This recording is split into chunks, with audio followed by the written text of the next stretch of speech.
시청자 여러분 안녕하십니까. 신종 코로나 바이러스의 2차, 3차 추가 감염까지 우려되는 가운데 정부는 앞으로 일주일에서 열흘을 고비로 보고 있습니다. 당국의 브리핑 현장 연결과 함께 관련 내용 집중적으로 보도해드립니다. 2월 3일 더 뉴스, 오늘의 주요 뉴스 정리해드립니다.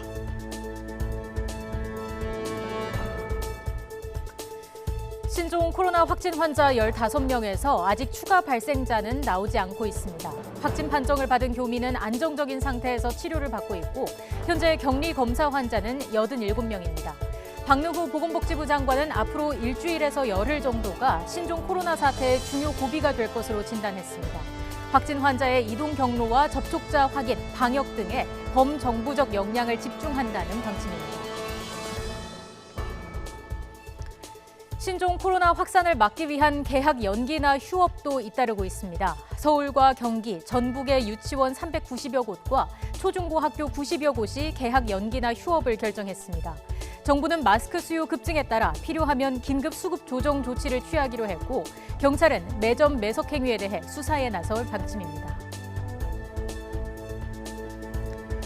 중국 상황은 여전히 심각합니다. 신종 코로나 사망자가 361명, 확진 환자는 17,000명을 넘어섰습니다. 확진 화자에 이어 사망자 수도 2003년 사스 때를 추월했습니다. 중국 정부는 후베이성 황강시와 저장성 윈저우시에 대해 사상 초유의 외출 금지 명령을 내렸고 우한 외곽의 임시병원은 오늘부터 운영에 들어갑니다. 정치권도 신종 코로나 바이러스 대책을 경쟁적으로 내놓고 있습니다. 자유한국당은 중국을 방문한 모든 외국인의 입국 금지를, 민주당은 악수 같은 접촉 선거운동 자제를 제안했습니다. 김의겸 전 청와대 대변인은 총선 불출마를 선언했습니다. YTN이 리얼미터에 의뢰한 결과 다소 논란이 있더라도 선거 때 외부 인재를 영입해야 한다는 의견과 내부 육성 의견이 오차 범위 안에서 팽팽히 맞섰습니다. 2월이 돼서야 본격적인 추위가 찾아왔습니다. 내일 서울 등 중부지방에 많은 눈이 예보되고 오후부터는 전북과 경북으로 확대되겠습니다. 모레 눈은 그치겠지만 서울 아침 기온이 영하 11도까지, 체감온도는 20도 가까이 곤두박질칩니다. 내일 퇴근길부터 모레 출근길까지 미끄럼길 주의하시기 바랍니다. 더 뉴스 본격적으로 시작합니다.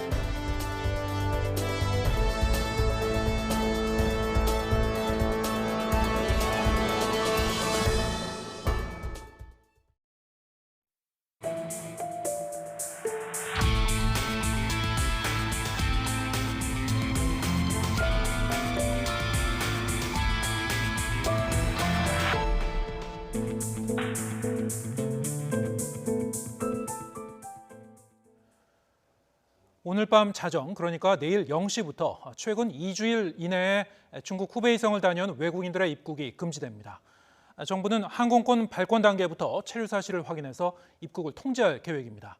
또 중국에서 들어오는 모든 사람에 대해서도 특별 입국 절차가 시행되는데 별도의 전용 입국장이 설치됩니다. 인천공항에 나가 있는 취재기자 연결하겠습니다. 신준명 기자. 네, 인천국제공항에 나와 있습니다. 네, 어제 큰 틀의 계획은 나왔었고 구체적으로 어떻게 시행할지가 관건인데요. 관련해서 지금 인천공항에서 대책회의가 열리고 있죠? 네, 중앙사고수습본부와는 별도로 이곳 인천국제공항에서도 관계기관들의 대책회의가 진행되고 있습니다. 아직 구체적인 논의 내용은 확인되지 않고 있습니다. 앞서 말씀하신 것처럼 정부는 내일 0시부터 신종 코로나 바이러스 발원지인 중국 후베이성을 2주 이내에 방문한 적 있는 외국인의 입국을 금지하기로 했습니다. 이를 위해선 무엇보다 후베이성을 방문한 적이 있는지를 파악하는 게 관건인데요. 우선 중국인에 대해선 후베이성이 발급한 여권을 소지한 경우 입국을 제한할 계획입니다. 또 우한 총영사관에서 발급한 기존 비자의 효력도 잠정적으로 정지됩니다. 중국인을 제외한 외국인들은 출발 단계에서부터 후베이성 방문 여부를 조사합니다. 항공권 발권 단계에서 2주 이내 후베이성을 방문한 적이 있는지에 묻고 입국 단계에서 다시 검역소가 건강상태 질문서를 통해 추가로 확인할 계획입니다. 사실상 외국인의 진술에만 의존해야 하는 상황인데 만약 입국 후 외국인의 허위 진술이 확인되면 강제 퇴거나 입국 금지를 당하게 됩니다. 네, 여기에 더해서 후베이성뿐만 아니라 중국에서 들어오는 모든 내 외국인에 대한 특별 입국 절차가 준비 중이죠. 네, 맞습니다. 공항에는 중국에서 들어오는 모든 입국자들을 관리하는 특별 입국장이 별도로 설치될 예정입니다. 관계기관과 공항 측은 지금 구체적인 방안을 논의하고 있는데요. 이르면 오늘 오후 특별입국장이 설치될 것으로 보이는데 시민들의 반응은 긍정적입니다. 직접 들어보겠습니다. 사람들이 많이 섞여 있는 공항에서 좀 공포감이 있었는데 이제 입국장을 설치를 한다고 하니 약간의 안심이 되고 많이 좀 편안하게 여행할 수 있을 것 같습니다. 또 중국을 거쳐온 모든 내외국인은 국내 거주지와 연락처를 확인해 입국장에서 연락이 닿는 경우에만 입국을 허용할 방침입니다. 이를 위해 필요한 인력을 확충하고 별도의 통신선을 설치하는 방안이 추진되고 있습니다. 또 입국 절차에서 격리된 내외국인을 수용할 별도의 시설을 확보하는 방안도 준비하고 있습니다. 이런 조치가 시행되면 아무래도 입국 절차가 까다로워지고 대기 시간도 길어질 수밖에 없는데요. 정부는 불가피한 조치라며 협조를 요청했습니다. 네, 비자 발급을 중단하는 문제를 놓고는 혼선이 좀 있었는데 일단 2월 9일까지는 비자 발급을 안 하는 것으로 지금 발표가 됐습니다. 자, 그러면 그 조치는 좀 지켜보겠다는 건가요? 어떻습니까? 네, 그렇습니다. 앞서 정부는 관광 목적의 단기 비자 발급을 중단하겠다고 밝혔는데요. 하지만 나중에 발급 중단을 검토하겠다고 한 발 물러섰습니다. 오늘 아침 브리핑에서도 이런 기조가 유지됐습니다. 정부는 중국 지방정부의 권고에 따라 일단 중국 주재 공관들의 비자 발급은 오는 9일까지 잠정 중단된 상태라고 밝혔습니다. 다만 이 기간을 연장할지는 향후 사태 추이에 따라 추가로 논의해 결정할 방침이라고 설명했습니다. 지금까지 인천국제공항에서 YTN 신준명입니다. 네, 최근 무사증 제도로 제주를 방문했던 중국인 여성이 중국에 돌아간 뒤에 확진 판정이 나서 제주 지역의 불안감이 커지고 있는데요. 자, 이 여성 확진자는 우한 출신으로 중국으로 돌아가기 전에 약국에서 지인 부탁으로 해열 진통제를 산 것으로 확인되고 있습니다. 또 제주 시내를 돌아다닌 것으로 파악됐습니다. 취재 기자 연결합니다. 이훈재 기자. 네, 전국부입니다. 네, 확진 판정을 받은 중국인 여성 동선이 확인이 됐죠? 그렇습니다. 지난달 30일 신종 코로나 바이러스 확진 판정을 받은 중국인 여성 52살 A씨는 지난달 21일부터 25일까지 제주를 여행했는데요. 이 중에서 24일과 25일 동선이 구체적으로 확인됐습니다.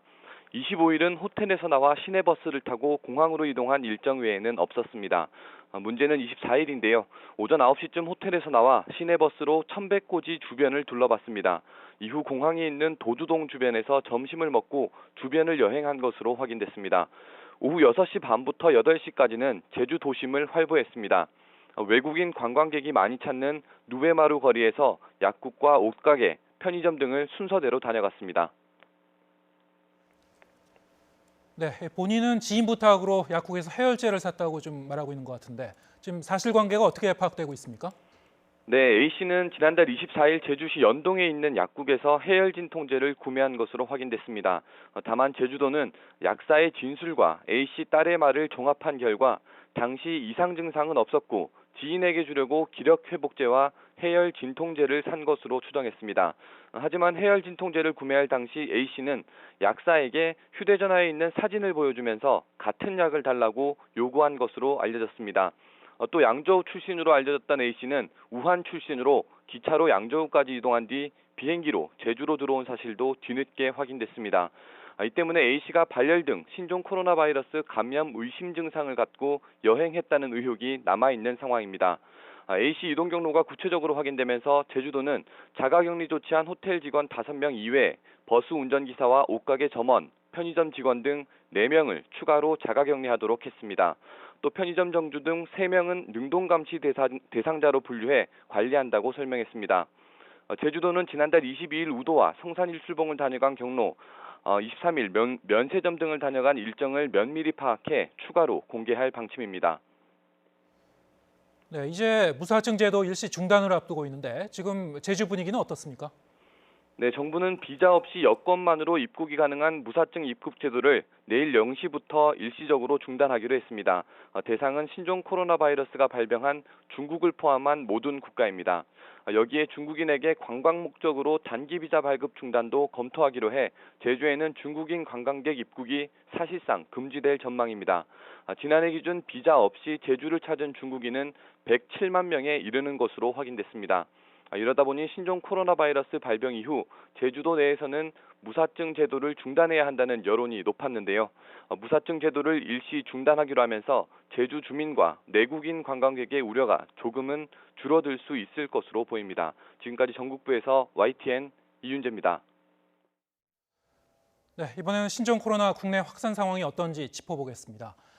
조금 뒤에 예정된 당국의 브리핑 내용을 더 들어봐야 되겠습니다만 아직까지는 확진 환자 숫자가 어제까지 집계된 15명에서 더 늘지는 않고 있습니다. 국내로 이송된 우한 교민은 1명이 확진 환자로 확인된 가운데 나머지 700명은 모두 음성으로 확인됐습니다. 취재기자 연결해 알아보겠습니다. 김승재 기자. 네, 행정정책부입니다. 네, 오늘 오전에 당국 발표가 있었는데요. 2차로 이송된 우한 교민 전수조사 결과 모두 음성으로 확인됐죠? 그렇습니다. 2차로 이송한 우한 교민 326명에 대한 검사 결과 모두 음성으로 나왔습니다. 이로써 국내 이송 우한 교민 701명 가운데 1명만 확진 환자가 나왔고 나머지 700명은 모두 음성으로 확인됐습니다. 우한 교민 확진 환자는 1차 전세기로 입국한 28살 남성으로 현재 국립중앙의료원에서 치료 중입니다. 지금까지 확진 환자는 어제와 마찬가지로 모두 15명입니다. 주요 특징을 보면 이렇습니다. 우선 2차 감염은 총 3차례, 3차 감염은 2차례 발생했습니다. 확진 환자 가운데 2명씩 같은 비행기로 온 경우가 2차례 있었습니다. 또 부부 환자도 2쌍 나왔습니다. 확진 환자 15명의 상태는 모두 안정적이라고 보건당국은 밝혔습니다. 또 격리돼서 검사를 받는 사람은 87명입니다. 확진 환자와 접촉한 사람은 모두 683명인데요. 이들은 강화된 조치에 따라 모두 14일간 자가격리에 들어갑니다. 네, 오늘 아침 회의에서 박능우 보건복지부 장관이 이번 신종 코로나 사태에 대해서 전망을 언급했죠? 그렇습니다. 박 장관은 오늘 아침 회의에서 이번 사태가 앞으로 일주일에서 10일이 최대 고비가 될 것이라고 밝혔습니다. 박 장관의 말 직접 들어보시겠습니다. 현재까지는 국내 유입 초기 단계에서부터 감염 환자를 조기에 찾아내고 있고 지역사회로 감염 확산을 잘 막아내고 있다고 평가할 수 있지만 중국의 감염이 계속 확산되고 있어 지금부터 일주일에서 열흘 정도가 정말 중요한 고비가 될 것이라고 판단하고 있습니다. 하지만 추가로 확인된 확진자들의 동선이 복잡하고 접촉자도 많아서 사태가 장기화될 것이라는 우려는 여전합니다. 대표적인 예로 12번째 환자를 들 수 있습니다. 48살 중국인 남성인 이 환자는 일본에서 입국해 열흘 넘게 아무런 통제를 받지 않았습니다. 이 환자는 서울, 경기 등 수도권과 강릉 일대를 돌아다니며 접촉한 사람만 138명으로 확인됐고 결국 부인도 감염시켰습니다. 또 확진 환자 가운데 4명은 중국 우한시의 우한 국제 패션센터 한국관에 근무하거나 방문했던 것으로 드러났습니다. 이곳에서 근무하거나 방문한 이력이 있는 한국인은 50여 명으로 알려졌습니다. 이처럼 바이러스 감염이 의심되는 이들의 전모가 파악되지 않았기에 환자 수는 앞으로 더 증가할 가능성이 큽니다. 지금까지 행정정책부에서 전해드렸습니다. 홍남기 부총리 겸 기획재정부 장관이 보건용 마스크 수급이 불안정해지면 긴급 수급 조정 조치를 할 수도 있다고 밝혔습니다. 홍 부총리는 신종 코로나 바이러스 대응 관련 관계부처 장관 회의가 끝난 뒤 기자들과 만나 마스크 수급이 극단적으로 불안정해지면 물가안정법에 따라 법의 테두리 안에서 조치를 할 수도 있다고 말했습니다. 정부는 물가가 급격히 오르고 물품 공급이 부족해 국민 생활 안정을 해치는 경우에 물가 안정에 관한 법률로 생산 계획의 수립과 변경 등을 물품 사업자에게 지시할 수 있습니다. 정부가 마스크에 대한 긴급 수급 조정을 검토하는 가운데 경찰이 마스크의 매점 매석 사태가 심각해지면 수사에 나서겠다고 밝혔습니다. 서울지방경찰청 관계자는 기자간담회에서 현재 관련해 수사하는 건은 없지만 상황이 심각해지면 관련 부처에 고발을 요청해 수사할 수 있다고 밝혔습니다.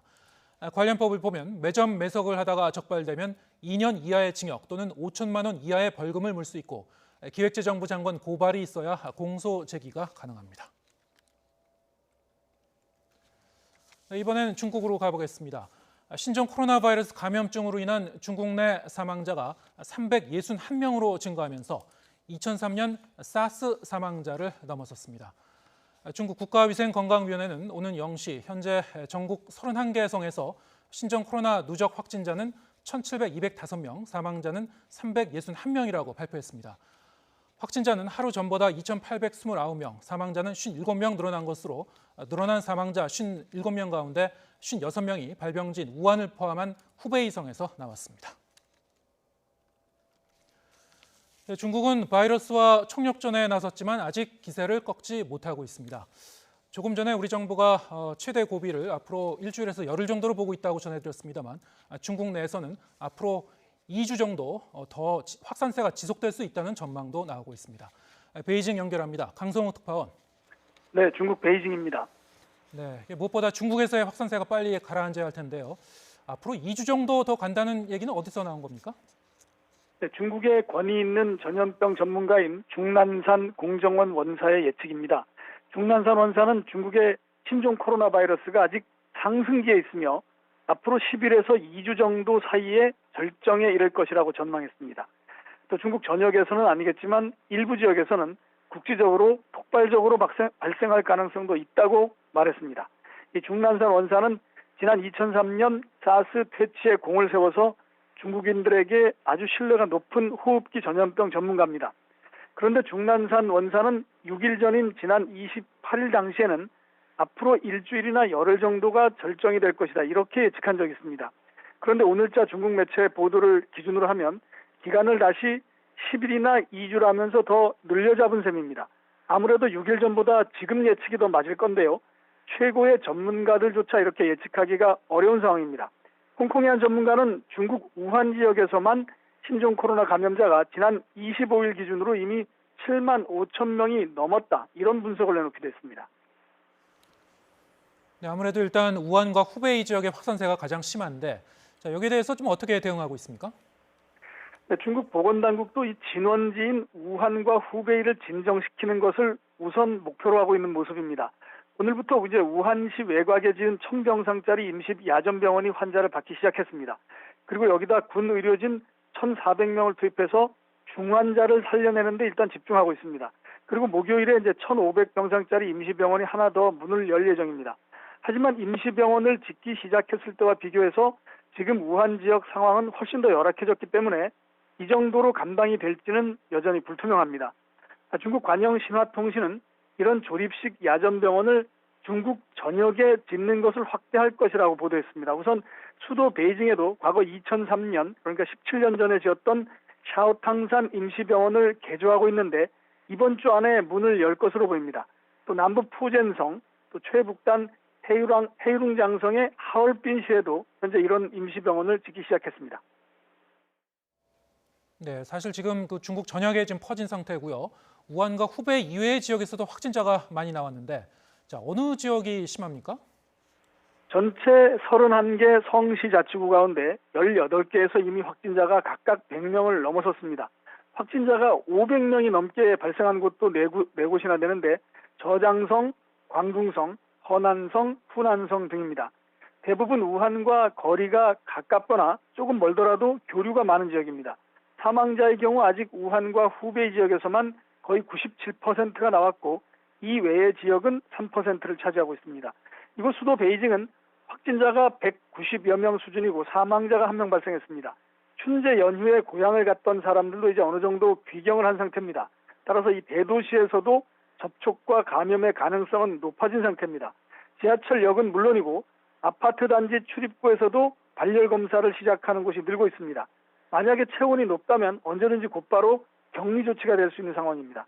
때문에 우한 봉쇄일인 지난 23일을 기준으로 대부분의 시민들은 10일 이상 집 밖으로 나가지 못하고 불안한 시간을 계속 보내고 있습니다. 지금까지 베이징에서 YTN 강성웅입니다.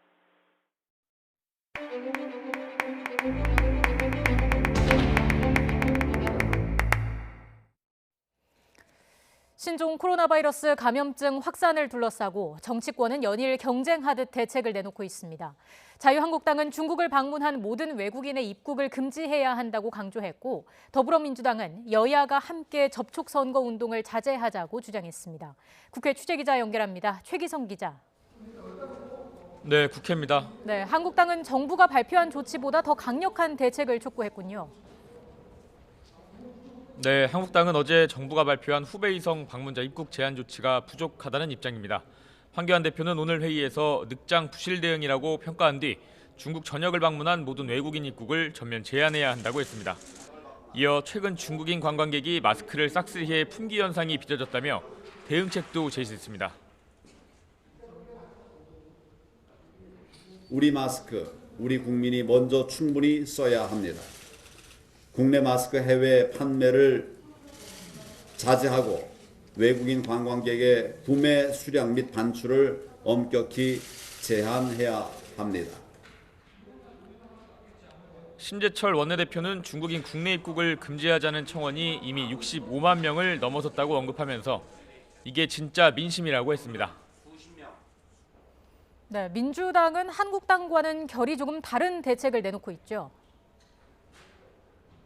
네, 민주당은 4.15 총선을 앞두고 국민이 불안한 선거운동은 안 된다면서 철저한 방역에 방점을 찍었습니다. 이해찬 대표는 오늘 회의에서 이미 당 소속 후보들에게 악수 같은 접촉 방식의 선거운동을 피하라고 했다면서 특히 개소식 등 사람이 많이 모이는 행사는 미루도록 했다고 말했습니다. 이번 사태로 영향을 받는 관광업 등을 선제 지원하겠다는 방침도 밝혔는데 직접 들어보겠습니다. 가능한 이른 시기에 당정 간의 고위 당정 협의를 갖도록 하겠습니다. 먼저 단기적, 장기적으로 거시경제에 미칠 영향에 대해 면밀히 살펴보고 대응책을 마련해야 될 것 같습니다. 이인영 원내대표는 지난 2015년 메르스 대책 특위를 설치해 여야가 총력 지원에 나섰던 것처럼 신종 코로나 바이러스 대응 특위를 함께 설치하자고도 제안했습니다.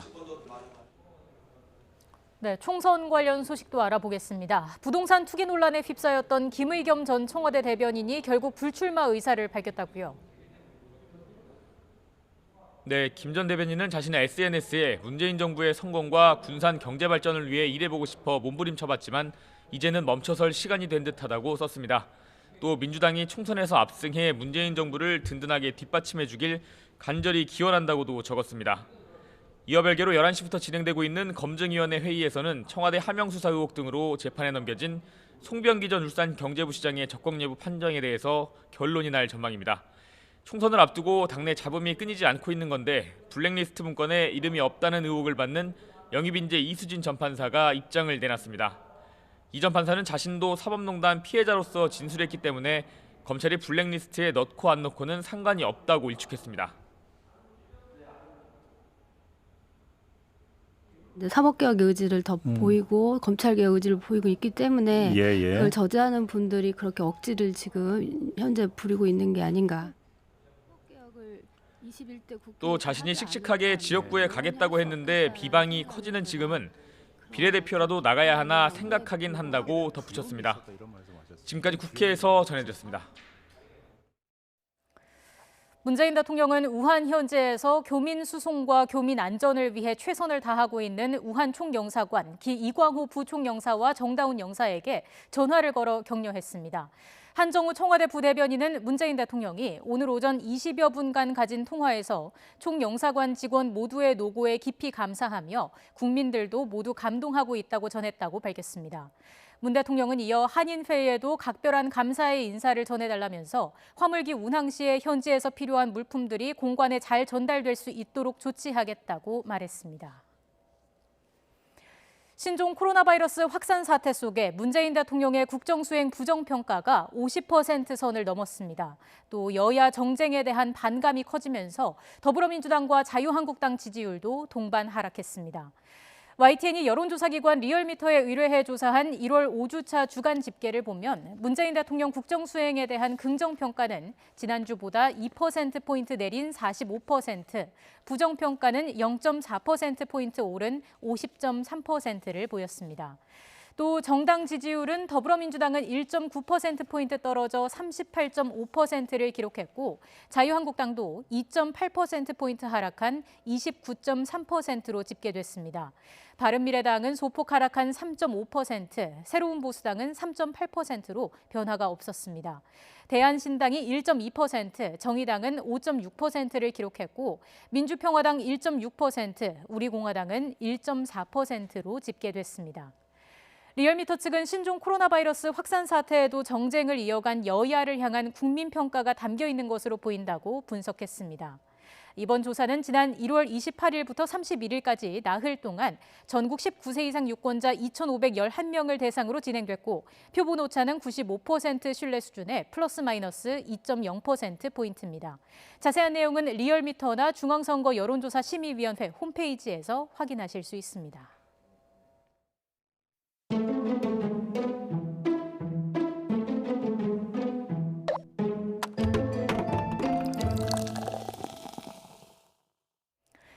매번 선거철만 되면 정치권에는 인재 영입 바람이 붑니다. 새로운 정치를 바라는 유권자들의 표심을 잡기 위한 새로운 피수혈이 선거 전략의 공식처럼 자리를 잡은 겁니다. 하지만 최근 잇따른 인사검증 논란으로 인재 영입이 총선을 위한 전시성 행사로 전락한 게 아니냐는 비판이 큰 상황입니다. 화제성 인물이 당내 청년 정치인의 등판 기회를 낚아챈다는 시각도 있습니다. YTN이 리얼미터에 의뢰해 외부 인사 영입에 대한 국민의 생각을 물었습니다. 외부 인사 영입을 긍정적으로 보는 의견이 41.9%, 당 내에서 신인을 육성해야 한다고 보는 의견이 39.5%로 양쪽 의견이 팽팽했습니다. 모른다거나 답하지 않은 경우도 18.6%로 적지 않았습니다. 지지 정당별로 나눠서 분석한 결과 민주당과 한국당 지지층에서 큰 차이는 없었습니다. 양쪽 모두 외부 인사 영입을 긍정적으로 바라보는 시각이 우세했지만 당내 신인 육성을 긍정적으로 보는 의견과의 격차는 크지 않았습니다. 민주당 지지층에서는 8.4%포인트, 한국당 지지층에서는 1.4%포인트에 불과했습니다. 반면 정치 성향별로 확대했을 때는 진보와 보수 모두 당내 신인 육성에 대한 공감도가 더 높게 나타났습니다. 특히 보수층에서는 격차가 약 18%포인트로 벌어졌습니다. 중도층은 반대로 과반이 외부 인사 영입에 긍정적인 것으로 집계됐습니다. 연령별 결과도 보겠습니다. 60세 이상을 제외한 모든 연령대에서 외부 인사 영입도 긍정적이라는 데 공감했습니다. 4050 세대에서 45%로 그 비율이 가장 높게 나타났고 19세 포함 2030 젊은 층에서도 44대 39로 외부 인사 영입을 긍정적으로 봤습니다. 60세 이상은 당내 신인 육성에 힘을 실은 응답자가 8.8%포인트 우세했습니다. 41.9대 39.5. 인적 쇄신이 우리 정치 풍토를 바꾸는 밑바탕이 된다는 데에는 이견이 없습니다. 하지만 선거 직전 눈길을 끄는 얼굴을 내세워 새 정치로 포장할 게 아니라 공당에 내실 있는 인재 육성 체계가 필요하다는 목소리도 읽힙니다. 이번 여론조사는 YTN이 리얼미터에 의뢰해 지난 1월 31일 전국 19세 이상 성인 503명을 대상으로 진행됐으며 표본 오차는 95% 신뢰 수준의 플러스 마이너스 4.4%포인트입니다. 자세한 내용은 리얼미터 홈페이지에서 확인하실 수 있습니다. 네, 중앙방역대책본부가 지금 브리핑을 엽니다. 국내 신종 코로나 바이러스 발생 현황 그리고 확진 환자에 대한 역학조사 중간 결과가 발표될 예정입니다. 네, 브리핑 현장으로 가보겠습니다.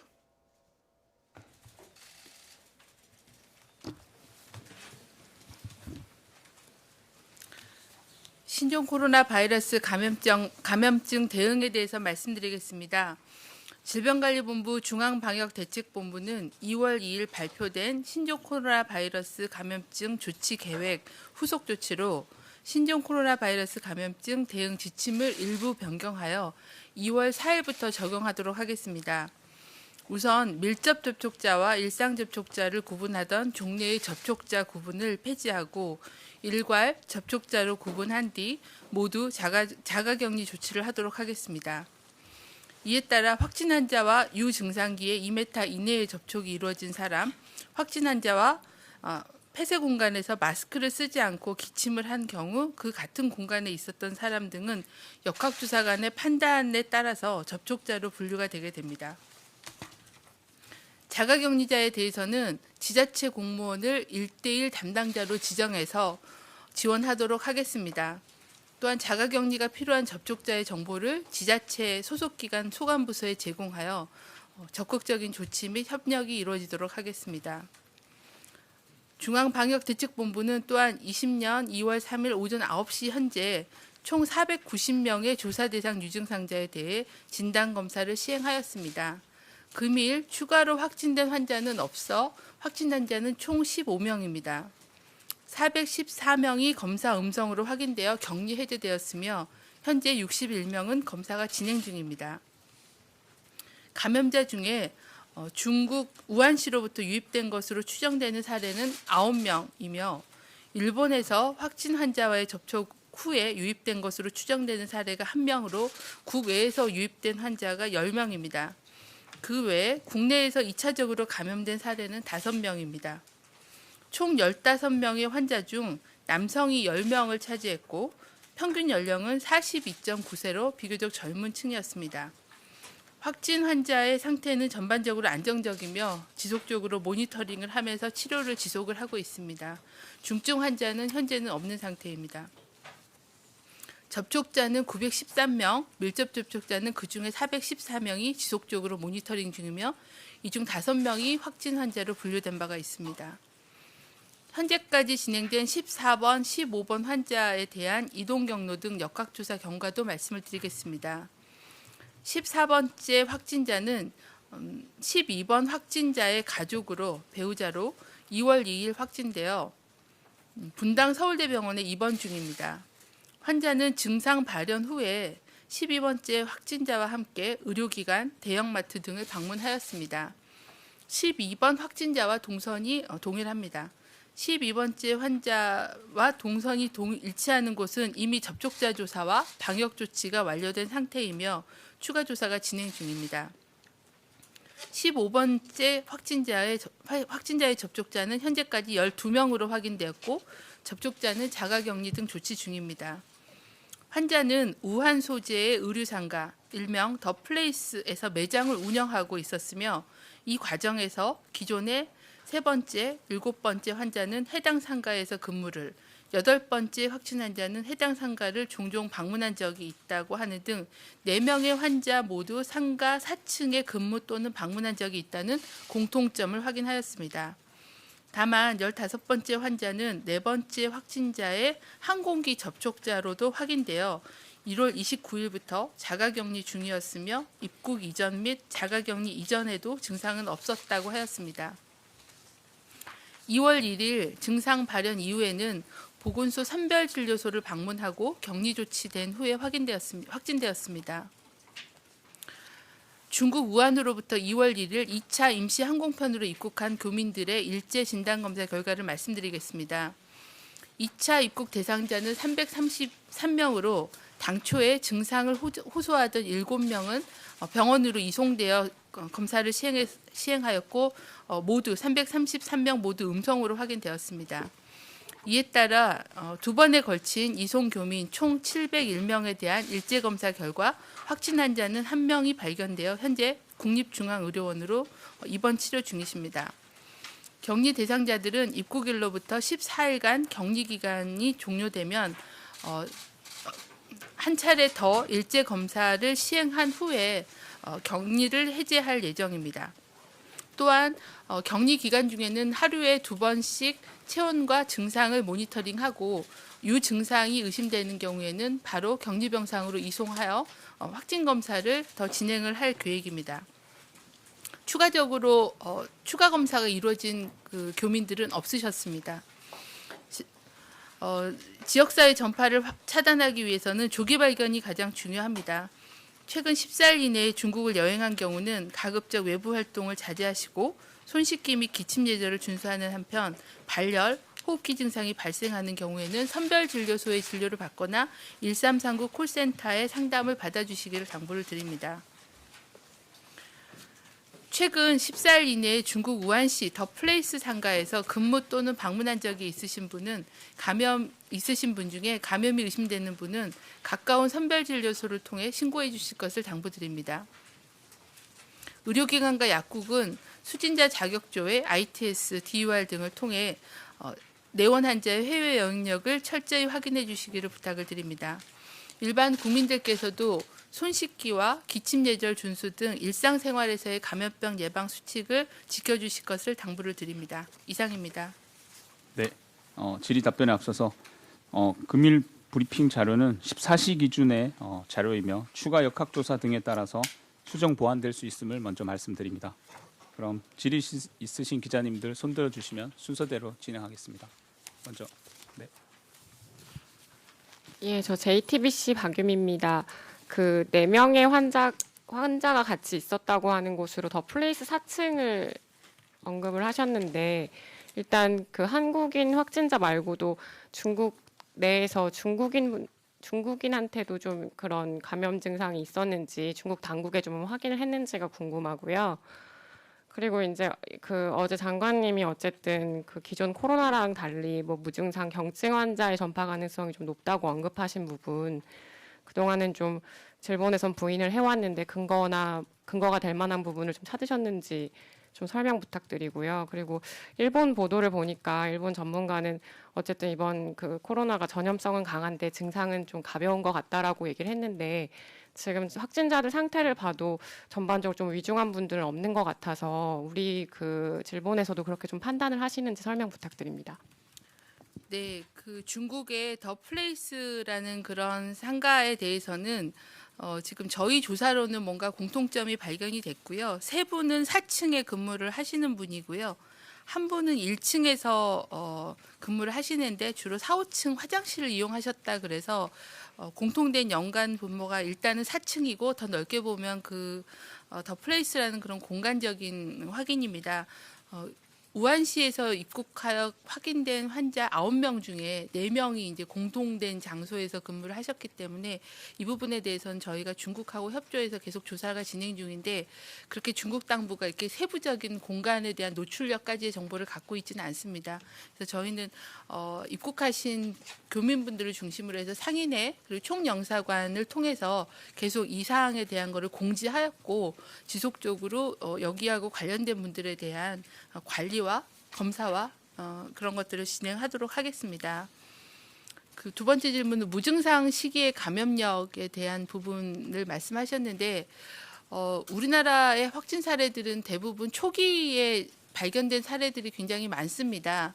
근데 저희가 15분을 다 모셔서 입원 치료를 해본 결과 처음에는 그런 그 기침이나 뭐 이런 증상이었다가 조금씩 이제 폐렴이 진행되는 게 나타나는 특징들이 있고요.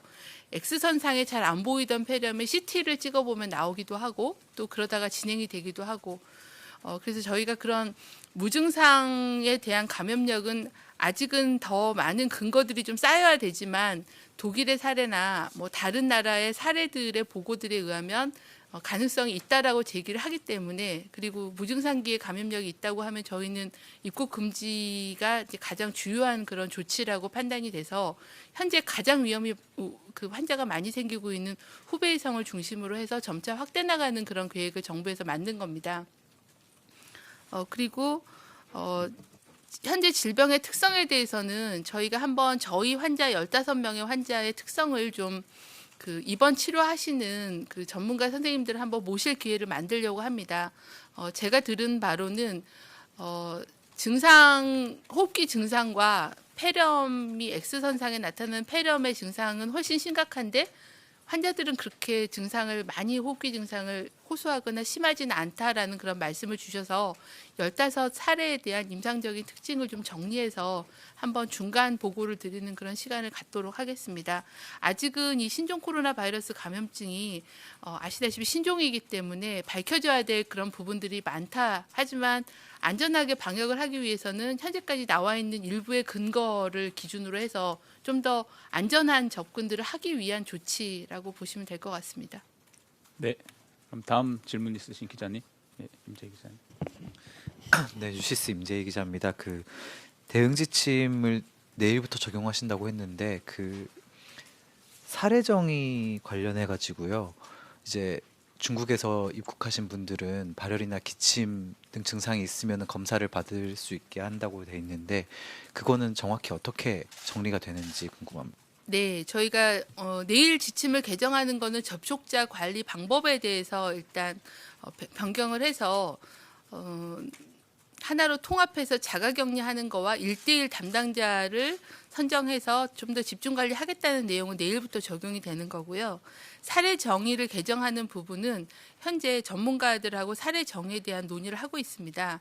근데 이 사례 정의를 변경을 해서 좀 더 확대를 하려면 검사나 이런 것들이 지원이 돼야 가능한 부분들이 조금 있습니다. 그래서 그 검사 시약 검사법이 이제 민간에서 사용할 수 있는 검사의 시기를 저희가 2월 초, 2월 5일 이렇게 말씀드린 적이 있는데 현재 그 검사 시약에 대한 평가가 계속 진행 중에서 오늘 그게 아마 종료가 되고 오늘 식약처에서 긴급 사용 승인에 대한 허가 절차가 진행되고 있어서 저희가 2월 7일 정도에 검사가 확대되는 걸로 그렇게 준비를 하고 있습니다. 그래서 그 시기에 맞춰서 사례정의에 대한 거 그리고 또 접촉자의 정의에 대한 거 이런 부분들은 그간에 알려진 그런 정보들을 정리해서 전문가들과의 협의를 거쳐서 개정하는 것을 진행 중에 있습니다. 예상은 2월 7일로 하고 있고요. 아마 협의나 허가 과정에서 조금의 그런 상황 변화가 있을 수는 있습니다. 네, 세종에서 두 분 질문 더 받고 서울로 넘어가겠습니다. 그럼 먼저 하시고. 네, SBS 박광민입니다. 그 진단 키트 관련해서 좀 여쭤볼게요. 이게 아까 11시 브리핑에서 이번 주 내로 보급이 될 거다, 이제 허가가 될 거다라고 했는데 언제쯤으로 정확히 보시는지 궁금하고, 이게 실제로 긴급 사용 허가를 받으면 의료기관에서 실제 검사를 하는 거지 개인이 뭐 구매해서 이걸 개인이 검사하거나 할 수는 없는 건지 그거 좀 궁금하고요. 이 진단 키트 사용 방법 같은 거 좀 설명해 주실 수 있는지, 실제 일선에서 이런 사용법을 잘 몰라서 진단을 하지 못한다는 그런 얘기도 들은 게 있는 것 같아서 혹시 좀 설명해 주실 수 있는지 그것도 궁금하고요. 마지막으로 요 진단 키트의 어떤 물량이 부족하다 이런 부분에 대해서 이런 지적이 있는데 어느 정도 상황인지 그리고 어떻게 대응할 수 있는 건지 좀 설명 부탁드립니다.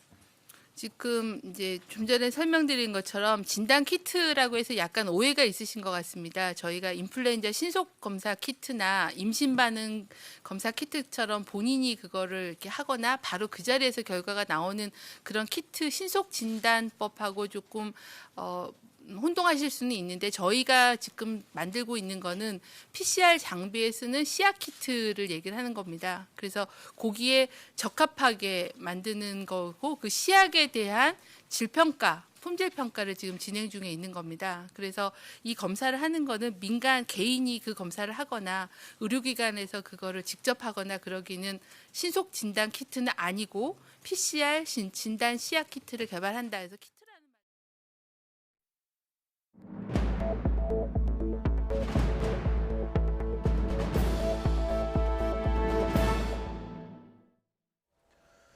네, 2003년 사스 때보다 심각하게 번지고 있는 이번 신종 코로나 바이러스.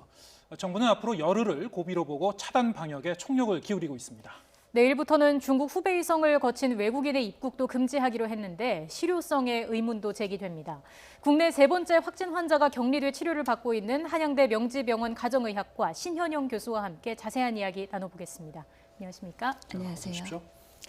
예, 조금 전에 저희 당국의 브리핑 봤습니다만 최근 들어서 한 나흘 동안 매일 이제 확진 환자가 나오다가 오늘은 이제 다행히 불행 중 다행으로 추가적인 확진자는 없었습니다. 아직까지는 없죠. 네, 근데 정부는 이제 앞으로 한 일주일에서 열흘 정도로 이제 고비를 보고 있는 것 같은데, 자 하나하나 이슈 짚어보겠습니다. 자 일단 무엇보다 지금 교수님이 계신 명지병원이 이제 3번 확진자가 치료를 받고 있는 곳이죠? 예, 맞습니다. 예, 지금 현재 환자의 상태는 어떻습니까? 환자는 초반에는 미열로 내원했던 바가 있고요. 입원 중에 폐렴이 진단이 되었고 그래서 지금은 폐렴에 대한 집중적인 치료를 받고 있는 상황이지만 아직까지는 열이 심하게 나거나 다른 뭐 호흡 곤란이 등 여러 가지 급박한 증세는 전혀 없고 매우 안정적으로 치료를 받고 있다라고 말씀드리겠습니다. 예. 근데 지금 의료진들도 감염이 될 수 있는 상황인 거잖아요. 어떻게 치료를 하고 있습니까? 환자랑 아무래도 접촉하는 의료진들의 가장 밀접한 접촉자가 될 수 있기 때문에 항상 그런 사실을 유념해 두고 최대한의 그 방호 그리고 이런 장치들을 하고 있는데요. 실제로 정기적으로 들어가서 식사를 건네고 검체를 채취하고 환자 상태를 점검해야 되는 의료진들이 있기 때문에 최소한의 간호 인력 그리고 의사 인력을 정해놓고 그분들만 들어갈 수가 있는 상황이고요. 더더욱이 출입할 때는 마스크, 고글 그리고 보호 여러 가지 옷들을 충분히 보호한 상태에서 들어가고 있습니다.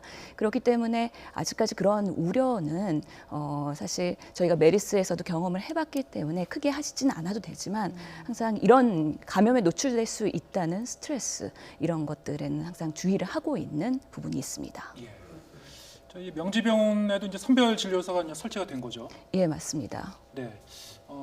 지금 로봇을 이용한 원격 진료도 뭐 시행 중이라는 얘기가 있던데, 자, 그건 어떤 겁니까? 예, 맞습니다. 저희가 미국에서 그 원격 화상 진료가 가능한 로봇을 연구 목적으로 이전에 2대를 들여온 바가 있습니다. 네. 사실 중환자실이나 아니면은 이런 요양시설에 그 연구 목적으로 사용을 하고 있었던 바가 있는데요. 이번에 이런 신종 감염병 대응에 있어서 의료진과 환자 간의 접촉을 최소화하면서도 효율적으로 진료할 수 있는 프로세스를 탐색하기 위해서 이번에 병원 앞에 선별 진료소가 있고 거기에는 주로 응급의학과 선생님들이 상주를 합니다.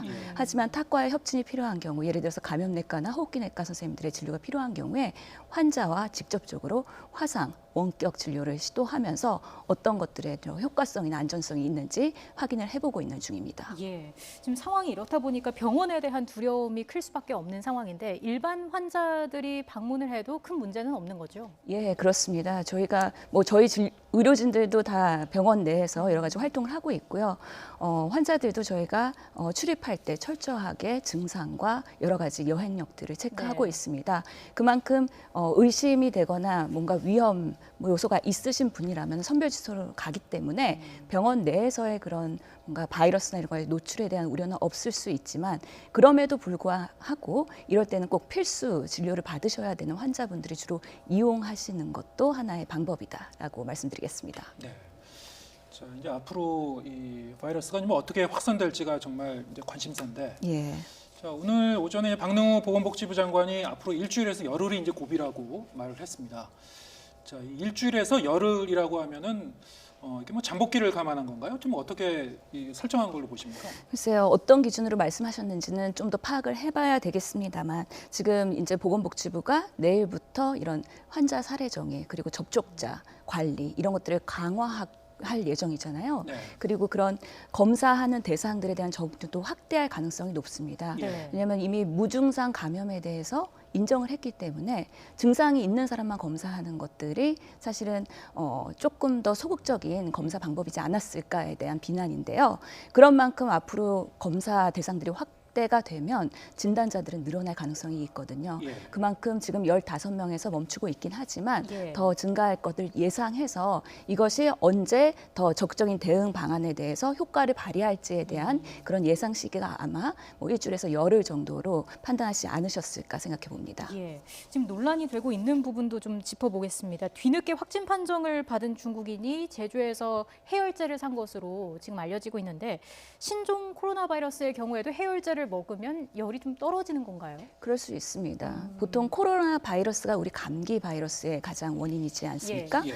그렇기 때문에 특히 이번 신종 코로나 바이러스의 특징은 증상이 약하다는 겁니다. 단순한 미열은 사실 본인이 못 느낄 수도 있습니다. 기침, 가래가 강하지 않은 경우에도 확진이 되고 있기 때문에 네. 이런 증상들은 충분히 감기약이나 해열제로도 조절이 가능한 부분이 있죠. 그럼 그렇게 되면은 검역에는 뭐 좀 어려운 부분이 생기는 거 아닙니까? 예, 그렇기 때문에 지금 100% 검역을 잘 하고 있느냐에 대해서는 그렇지 않다라고 말씀드릴 수 있는 거죠. 더더욱이 우한 교민의 사례에서도 입국하신 분들 대상으로 검사했을 때 증상이 없었는데도 검사했을 때 확진이 되지 않았습니까? 네. 예. 그만큼 증상이 없는 분들도 그 확진이 될 수 있기 때문에 이런 부분에 있어서는 좀 더 어떻게 대응할 건지에 대한 고민 더 필요할 것으로 보입니다. 네. 자, 일단은 뭐 중국에서 오신 분들이 전파한 경우가 많았기 때문에 예. 정부도 내일부터 이제 자정부터죠. 중국 후베이성에서 이제 오는 사람들을 이제 막습니다. 외국인들이 막고. 자, 이게 지금 우한을 비롯한 이제 주변 도시가 이제 이미 봉쇄된 상태이고 바이러스가 이제 중국 전역에 이제 퍼진 상태라 이게 지금 우한과 후베이성만 대상으로 입국 금지를 한 게 과연 이게 충분한 건가?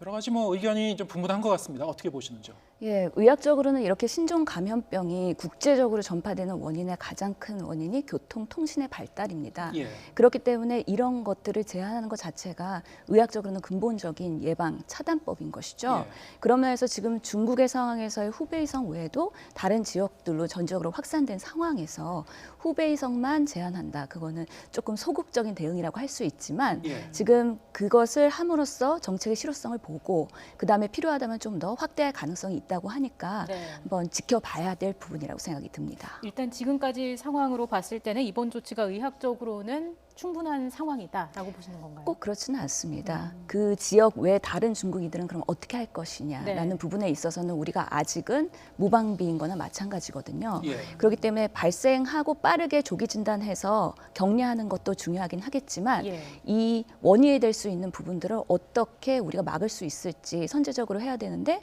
지금 중국인들은 이제 입국할 때 그런 공항에서의 그런 입국 절차도 다른 동선으로 하기로 했고 특히 입국해서도 연락처나 숙소가 명확해야 되는 거를 검증하기로 했고 그런 강화 정책을 했기 때문에 이런 것들로 과연 컨트롤이 될 것이냐에 대해서 한번 정부가 지켜볼 거라고 생각이 듭니다. 네. 사실 뭐 후베이성에서 다른 지역을 거쳐갖고 또 오는 사람도 있을 수 있기 때문에요. 그렇죠. 예. 근데 본인들이 확실하게 입국하면서 신고를 하지 않으면은 협조를 하지 않으면은 좀 한계도 있을 것 같아요. 그렇습니다. 지금도 우한에서 입국자 중에서 수십 명이 위치나 연락이 안 닿는다고 되어 있지 않습니까? 예. 그분들이 정말 증상이 없이 건강하길 바라야 하겠지만 자가 신고를 하기 전까지는 저희가 확인할 수가 없는 상황이거든요. 예. 그렇기 때문에 이런 분들이 최소화될 수 있도록 하는 대응이 중요할 것 같다는 생각이 듭니다. 예.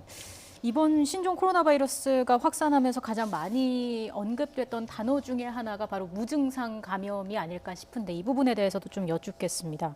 정부와 WHO가 무증상 전파 가능성을 일단 인정을 했습니다. 이게 예. 무증상 전파라는 게 정확히 어떤 의미인지 한번 정리를 해주시죠. 말 그대로 증상이 없을 때도 감염이 될 수 있다는 의미인 거죠. 우리가 네. 잠복기 감염이랑은 조금 헷갈릴 수가 있는데요. 잠복기라는 건 바이러스가 내 몸에 들어와서 이게 증식을 하는 데까지 시간이 걸립니다. 그래서 증식이 되기 전까지는 검사를 해도 양성이 나오지 않는 거죠. 예. 그렇기 때문에 바이러스 증식도가 낮아서 전파력이 없는 건데 이 무증상 감염이라고 하는 거는 그럼에도 불구하고 바이러스는 충분히 증식을 했는데 증상이 나타나지 않는 상태를 얘기하는 거거든요. 검사에서는 확진이 될 수 있지만 증상이 없기 때문에 그런 분들을 검사를 어떤 식으로 접근해서 할 것이냐에 대한 시스템이 중요하다는 의미가 되겠습니다. 실제로 중국에서도 그런 사례들이 보고가 됐고 네. 독일에서도 그 공신력 있는 의학 저널에서 이렇게 증상이 없는 중국인과 미팅을 한 독일인 2명이 다 감염이 됐기 때문에 또 이분이 다른 독일인들을 또 2차 감염을 시켰기 때문에요. 그런 것들에 대한 사례 보고가 있기 때문에 아직 의학적으로는 충분히 근거가 충분하다고 말할 수는 없지만 가능성을 염두에 두고 보수적으로 우리가 대응을 해야 되겠다라는 중요한 메시지인 것 같습니다. 네, 그러니까 무증상이라는 거는 잠복기를 지나서 예. 나중에 이제 발현이 전혀 안 되는 게 아니고 발현되기 직전에 어떤 일정 기간에서 특별한 뚜렷한 증상은 없지만은 또 전파력을 가질 수 있는 뭐 그런 상태를 말하는 것 같군요. 예, 그렇게 생각하시면 되겠는데요. 실제로 증상은 사람마다 다양하게 나타날 수가 있거든요. 실제로 감기 바이러스가 내 몸에 들어왔을 때도 증상 없이 그대로 지나가서 걸렸는지도 모르는 사람도 있고요. 미열인데도 불구하고 크게 느끼기 때문에 병원에 오셔서 치료를 받는 분들도 있습니다. 그만큼 증상이라는 거는 그 사람의 뭔가 민감도, 둔감도와 관련이 있고 면역력과도 관련이 있을 수 있기 때문에요. 그런 다양하게 나타나는 그런 임상 증상에 대해서 우리가 모두 다 고려를 해봐야 된다는 의미에서 무증상이 중요한 거죠. 무증상 환자 같은 경우에도 이제 전파할 수가 있다면 예. 사실 이제 방역 당국 입장에서는 상당히 좀 이게 고민스러운 그 지점 같은데요. 그렇습니다. 예, 지금 그 정부에 지금 추가 조치를 내놓고 있습니다만 검역과 이제 방역을 좀 확대하고 있고요. 예. 자, 이 정도로 충분하다고 보십니까? 좀 더 지금 발생하는 환자에 대응해서 우리가 항상 그 대응 시스템이 따라가기 때문에요. 예. 지금의 발표된 사안을 가지고 충분할지에 대한 고민을 해봐야 되는데요.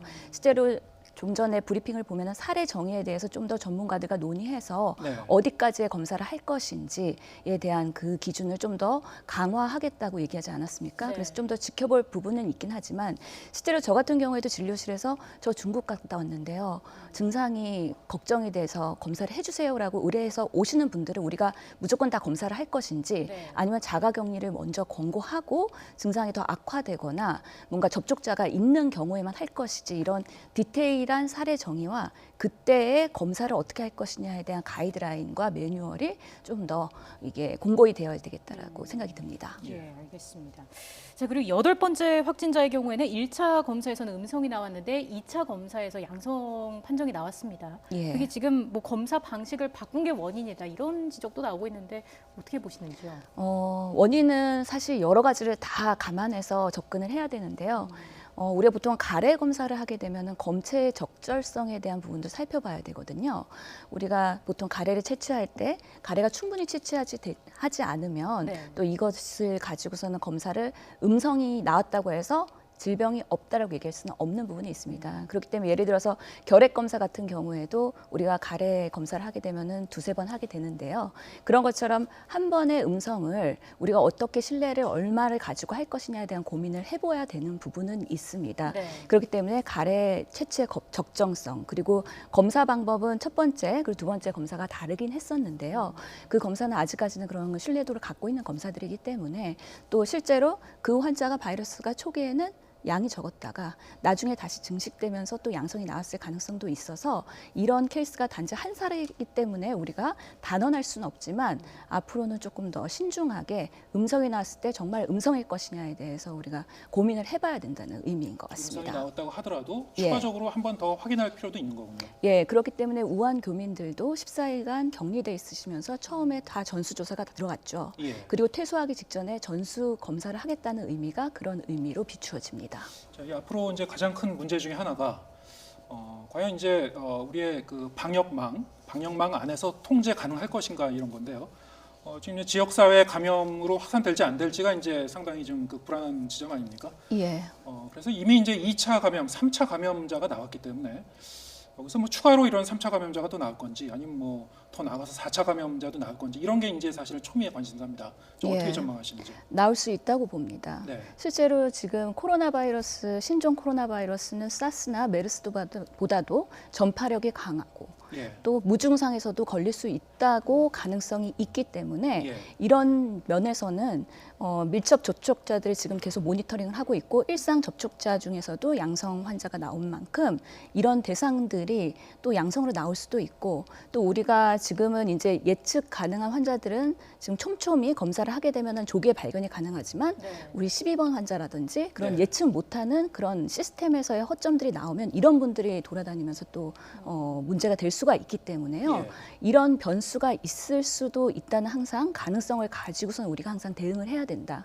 우리가 초반에도 2차 감염 가능성이 있다라고 항상 얘기했거든요. 그만큼 3차, 4차 나올 수도 있겠지만 워낙에 메르스에 대한 우리의 경험이 있고 학습 효과가 있기 때문에 그래도 정부 당국에서 적극적으로 잘 대응할 것으로 보입니다. 그 대응이라고 한다면 구체적으로 어떤 것들이 있을 수 있을까요? 실질적으로 대국민 대응이 있을 수 있고요. 그런 실제로 확진을 하고 치료를 하는 의료기관에 대한 대응이 있을 수 있을 것 같은데요. 국민들한테는 계속 신속하고 정확한 정보, 특히 환자의 동선이라던가 혹시 내가 노출될 가능성에 대해서 계속 제공을 해야 되는 부분이 있을 것 같습니다. 그리고 의료진들에게는 일선의 의료진들에게 의심되는 환자를 곧바로 노출되지 않도록 어떻게 하면 시스테믹하게 좀 더 선별 진료소를 통해서 확진을 빠르게 하고 격리할 수 있을지에 대한 매뉴얼 그리고 예상치 못한 그 환자 사례 정의 외의 환자들이 왔을 때 우리가 당황하지 않고 어떤 검사를 어떻게 해야 될지에 대한 지침 이런 것들이 계속 업데이트가 돼야 되는 부분이 있겠습니다. 신종 코로나 바이러스가 이렇게 이제 전파력이 있는데 사실 또 하나 이제 관심은 이게 과연 어느 정도 치명적인 건가, 독성이 어느 정도로 이제 독한 건가, 이게 이제 관심사입니다. 자, 이제 기존에 이제 당국이 치사율을 한 2.2% 정도로 봤었던 것 같은데, 자, 어제 설명하는 거 보니까 한 2배가량 높은 수준으로 또 다시 평가를 했어요. 이게 좀 적정한 걸로 보시는지요? 아직까지 치사율을 얘기하기에는 너무 빠른 시기인 거죠. 그만큼 그 누구도 단언할 수 없다고 보겠습니다. 중국도 계속 사망자가 늘어나고 있거든요. 그리고 앞으로 더 얼마나 늘어날지 뭐 금년 상반기에는 계속 그 피크가 될 거라는 얘기가 있는 만큼 치사율이라는 건 항상 그 사태가 끝난 다음에 정확한 수치를 확인할 수가 있겠죠. 그럴 만큼 지금은 계속 올라갈 가능성이 있는 부분이 있겠습니다. 하지만 아직까지는 사스나 메르스보다는 치사율이 높지는 않기 때문에 그리고 중국에서의 그런 초기의 대응이 열악했기 때문에 사망자들이 속출하고 있는 거고요. 우리나라의 환자들 15명은 상대적으로 안정적이라고 하고 사실 중국 외 다른 나라에서의 환자들은 필리핀을 제외하고는 사망자가 없지 않았습니까? 그만큼 의료 대응과 기관의 수준에 따라서 치사율은 많이 달라질 수 있을 거라고 생각합니다. 일반적으로 봤을 때는요. 지금 전파력이 이제 강하면 독성은 좀 떨어지는 겁니까? 꼭 그렇다고 할 수 없습니다. 예. 보통 감기 바이러스 같은 경우에는 쉽게 걸리면서 그 독성이 약하기 때문에 그렇게 생각할 수 있는데요. 예. 독감의 경우에도 매년 변종되는 바이러스, 인플루엔자 바이러스 때문에 우리가 독감에 걸리고 예. 쉽게 또 이렇게 전염이 되지 않습니까? 예. 그러면서 독감으로 인한 여러 가지 합병증이나 사망률도 있기 때문에 일반적으로 그렇다라고 얘기하기는 쉽지 않을 것 같습니다. 변이를 또 이루기 때문에 그렇군요. 예, 그렇습니다. 지금 신종 코로나 바이러스가 언제까지 확산할 것인가 이 부분도 관심인 상황입니다. 어떻게 보시는지요? 우선 중국은 계속 당분간은 증가할 것으로 보이고요. 우리나라의 경우에는 이 중국의 유입 인구를 줄임으로써 분명히 효과가 있을 거라고는 생각이 듭니다. 네. 이제 내부에서의 그런 바이러스에 뭔가 빠르게 조기 진단하고 대응하는 부분이 얼마나 이 경과와 우리 그 바이러스 전파를 컨트롤할 수 있는 결과를 가져올지 좀 더 지켜봐야 되는데요. 그래도 말씀드린 것처럼 우리나라에서는 그런 경험이 있기 때문에 좀 더 적극적으로 하고 있고 그런 부분에서는 크게 걱정 안 하셔도 되지 않을까 생각을 해봅니다. 하지만 그럼에도 불구하고 우리가 감염 그리고 생명 그리고 이런 건강 관련해서는 항상 보수적으로 접근하는 게 맞거든요. 네. 그만큼 우리가 항상 위험성은 예측하면서 대비해야 된다고 말씀드리겠습니다. 정부의 이제 철저한 방역도 중요한데 이제 개인들의 개인 차원의 예. 생활 수칙을 잘 지키는 게 무엇보다 중요할 것 같아요. 예. 그런데 이제 지금 뭐 마스크 잘 쓰고 손 자주 잘 씻고 이게 중요한데 지금 사실 가게 같은 데 가봐도 마스크 떨어진 데도 많고요. 손 그 세정제 구하기 어려운 데도 많거든요. 이런 경우에 그냥 천 마스크를 빨아서 쓰게 되면 어떻습니까? 효과가? 보통은 일회용 마스크를 권고하지만 그걸 구하기가 힘들어서 천이라도 쓰겠다라고 하는 경우에 뭐 면 마스크도 사용 가능하다고 봅니다. 예. 우리가 마스크를 사용하는 목적은 보통은 외부의 그런 안 좋은 세균이나 바이러스, 미세먼지를 우리 몸에 유입하는 걸 막기 위한 거지 않습니까? 예. 그런 만큼 입과 코를 잘 막는 것이 가장 목적이 되겠고요. 네. 뭐 마스크 중에서도 여러 가지 KF라는 필터 기능이 있는 보건 마스크가 가장 좋을지는 모르겠지만 네. 아직까지는 꼭 그런 것들을 모든 사람들이 써야 되는 상황은 아니기 때문에 일회용이든 천 마스크든 깨끗하게 위생 관리를 하면서 코와 입을 다 가리고 사용하는 것을 권고하겠습니다. 반드시 KF80 이상을 써야 되는 건 아닌가요? 그게 좋을 수도 있겠지만요. 네. 80의 바이러스 차단하고 80 아닌 거는 차단 안 한다라는 근거는 없습니다. 그런 만큼 환자를 직접 보는 의료진은 그런 필터링이 좋은 걸 쓰는 게 좋겠지만 네. 일반인들까지 꼭 그런 걸 사용해야 되지는 않은 것으로 일반적으로 말씀드리겠습니다. 개인 수칙으로 손 씻기를 많이 권장을 하는데 손을 씻을 수 없는 경우에는 손 소독제도 충분히 가능한 거죠? 예, 맞습니다. 손 소독제에 들어있는 알코올 성분이 한 70% 정도가 된다면 이게 또 바이러스의 멸균 효과가 있거든요. 그만큼 의료기관에서도요. 물로 씻는 경우에는 주로 이물질이 묻어서 깨끗하게 흘러내 보내야 되는 경우에 열심히 30초 씻기를 하지만 네. 손 세정제는 실시간 자주 이렇게 씻어주는 것도 그런 바이러스 사멸 효과에는 도움이 됩니다. 네. 자, 근데 이제 오늘 외신에 보면요, 이탈리아에서 이제 신종 코로나 바이러스 분리에 성공했다 뭐 이런 소식이 있었어요. 예. 자, 이게 좀 어떤 의미가 있는 겁니까? 예, 다행인 것은 지금 전염병들이 계속 이렇게 창궐을 하고 있는데 예. 의학의 기술 발달도 점점 빨라지고 있다는 거죠. 그래서 이런 신종 코로나 바이러스의 유전자 분석이 시행이 되고 그거에 따라서 분리를 성공했다는 이야기인 것으로 보이는데요. 그만큼 백신을 개발할 수 있는 기간이 많이 줄어들 것 같다는 기대감이 있습니다. 그럼에도 불구하고 한 1년 정도는 소요가 될 거라는 예상이 주류인 것 같고요. 네. 다만 치료제를 개발하는 거는 임상시험에서 안정성과 효과성을 좀 확인을 해야 되는 부분이 있기 때문에 백신보다는 더 시간이 많이 소요될 것으로 예측을 하고 있습니다. 네, 일단은 뭐 국가 차원에서나 개인 차원에서 좀 냉정한 대응이 좀 필요한 시점인 것 같고요. 네. 자, 오늘 이제 한양대 명지병원 가정의학과 신현영 교수와 함께 얘기 나눠봤습니다. 자, 오늘 말씀 감사합니다.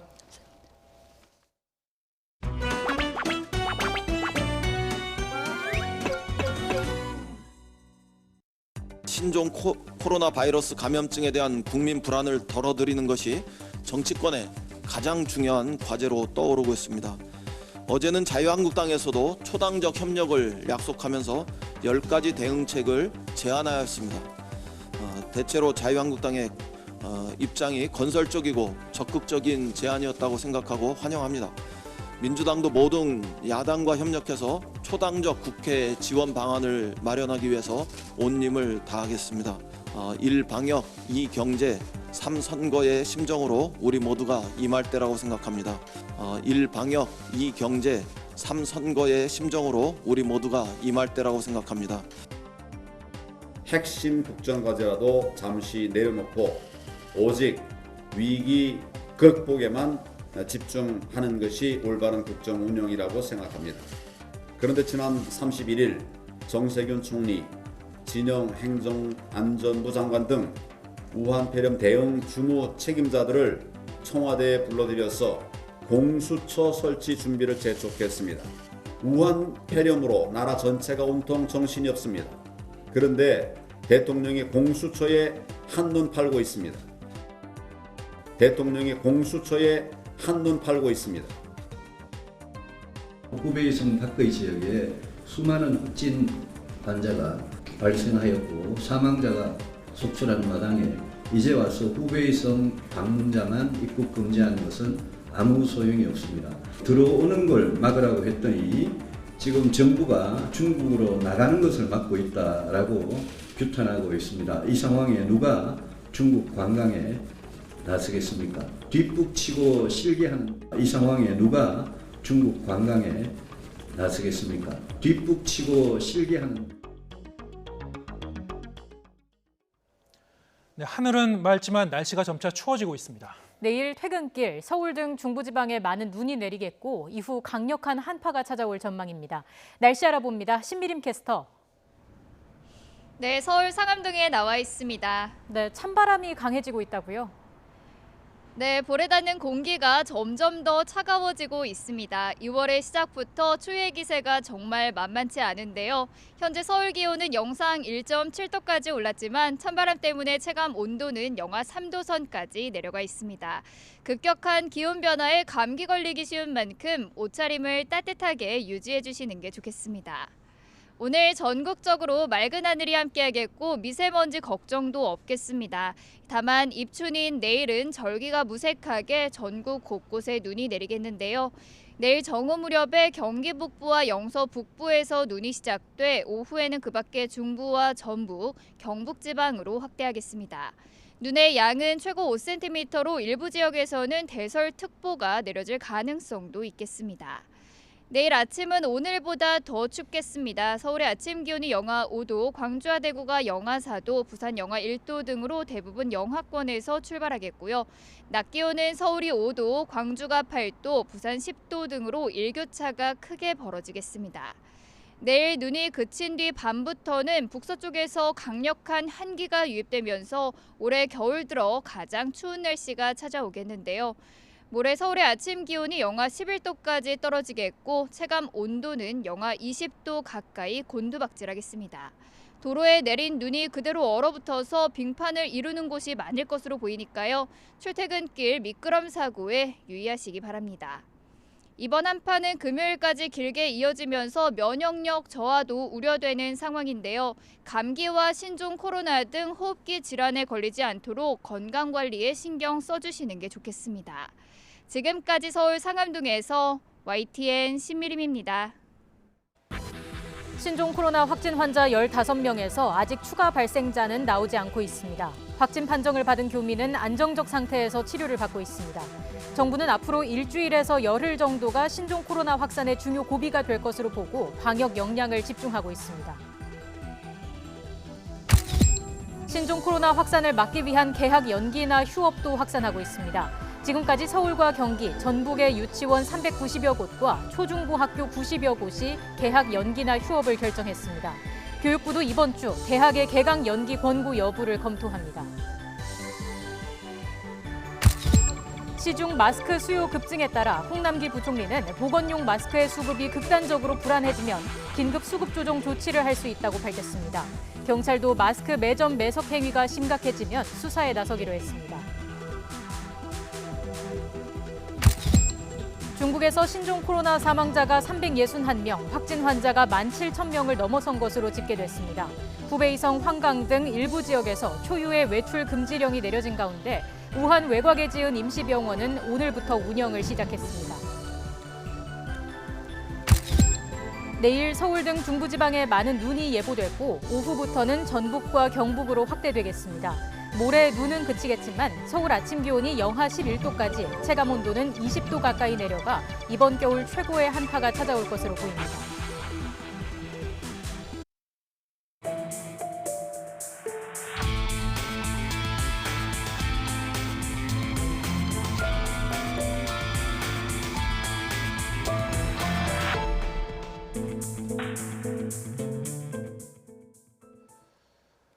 네, 오늘 밤 자정부터 최근 2주 이내에 중국 후베이성을 다녀온 외국인들의 입국이 금지됩니다. 정부는 항공권 발권 단계부터 체류 사실을 확인해서 입국을 통제할 계획입니다. 또 중국에서 들어오는 모든 사람에 대해서도 특별 입국 절차가 시행되는데 별도의 전용 입국장이 설치됩니다. 인천공항에 나가 있는 취재기자 연결하겠습니다. 신준명 기자. 네, 인천국제공항에 나와 있습니다. 네, 후베이성에서 오는 외국인의 입국을 통제하기 위해서 이제 구체적으로 어떻게 시행할지가 관건인데요. 공항과 당국 간의 관련 논의가 어떻게 진행되고 있습니까? 네, 중앙사고수습본부와는 별도로 이곳 인천국제공항에서도 관계기관들의 대책회의가 아직도 진행 중입니다. 대책회의에서 구체적으로 어떤 방침을 결정했는지는 회의가 끝나봐야 알 수 있을 것 같습니다.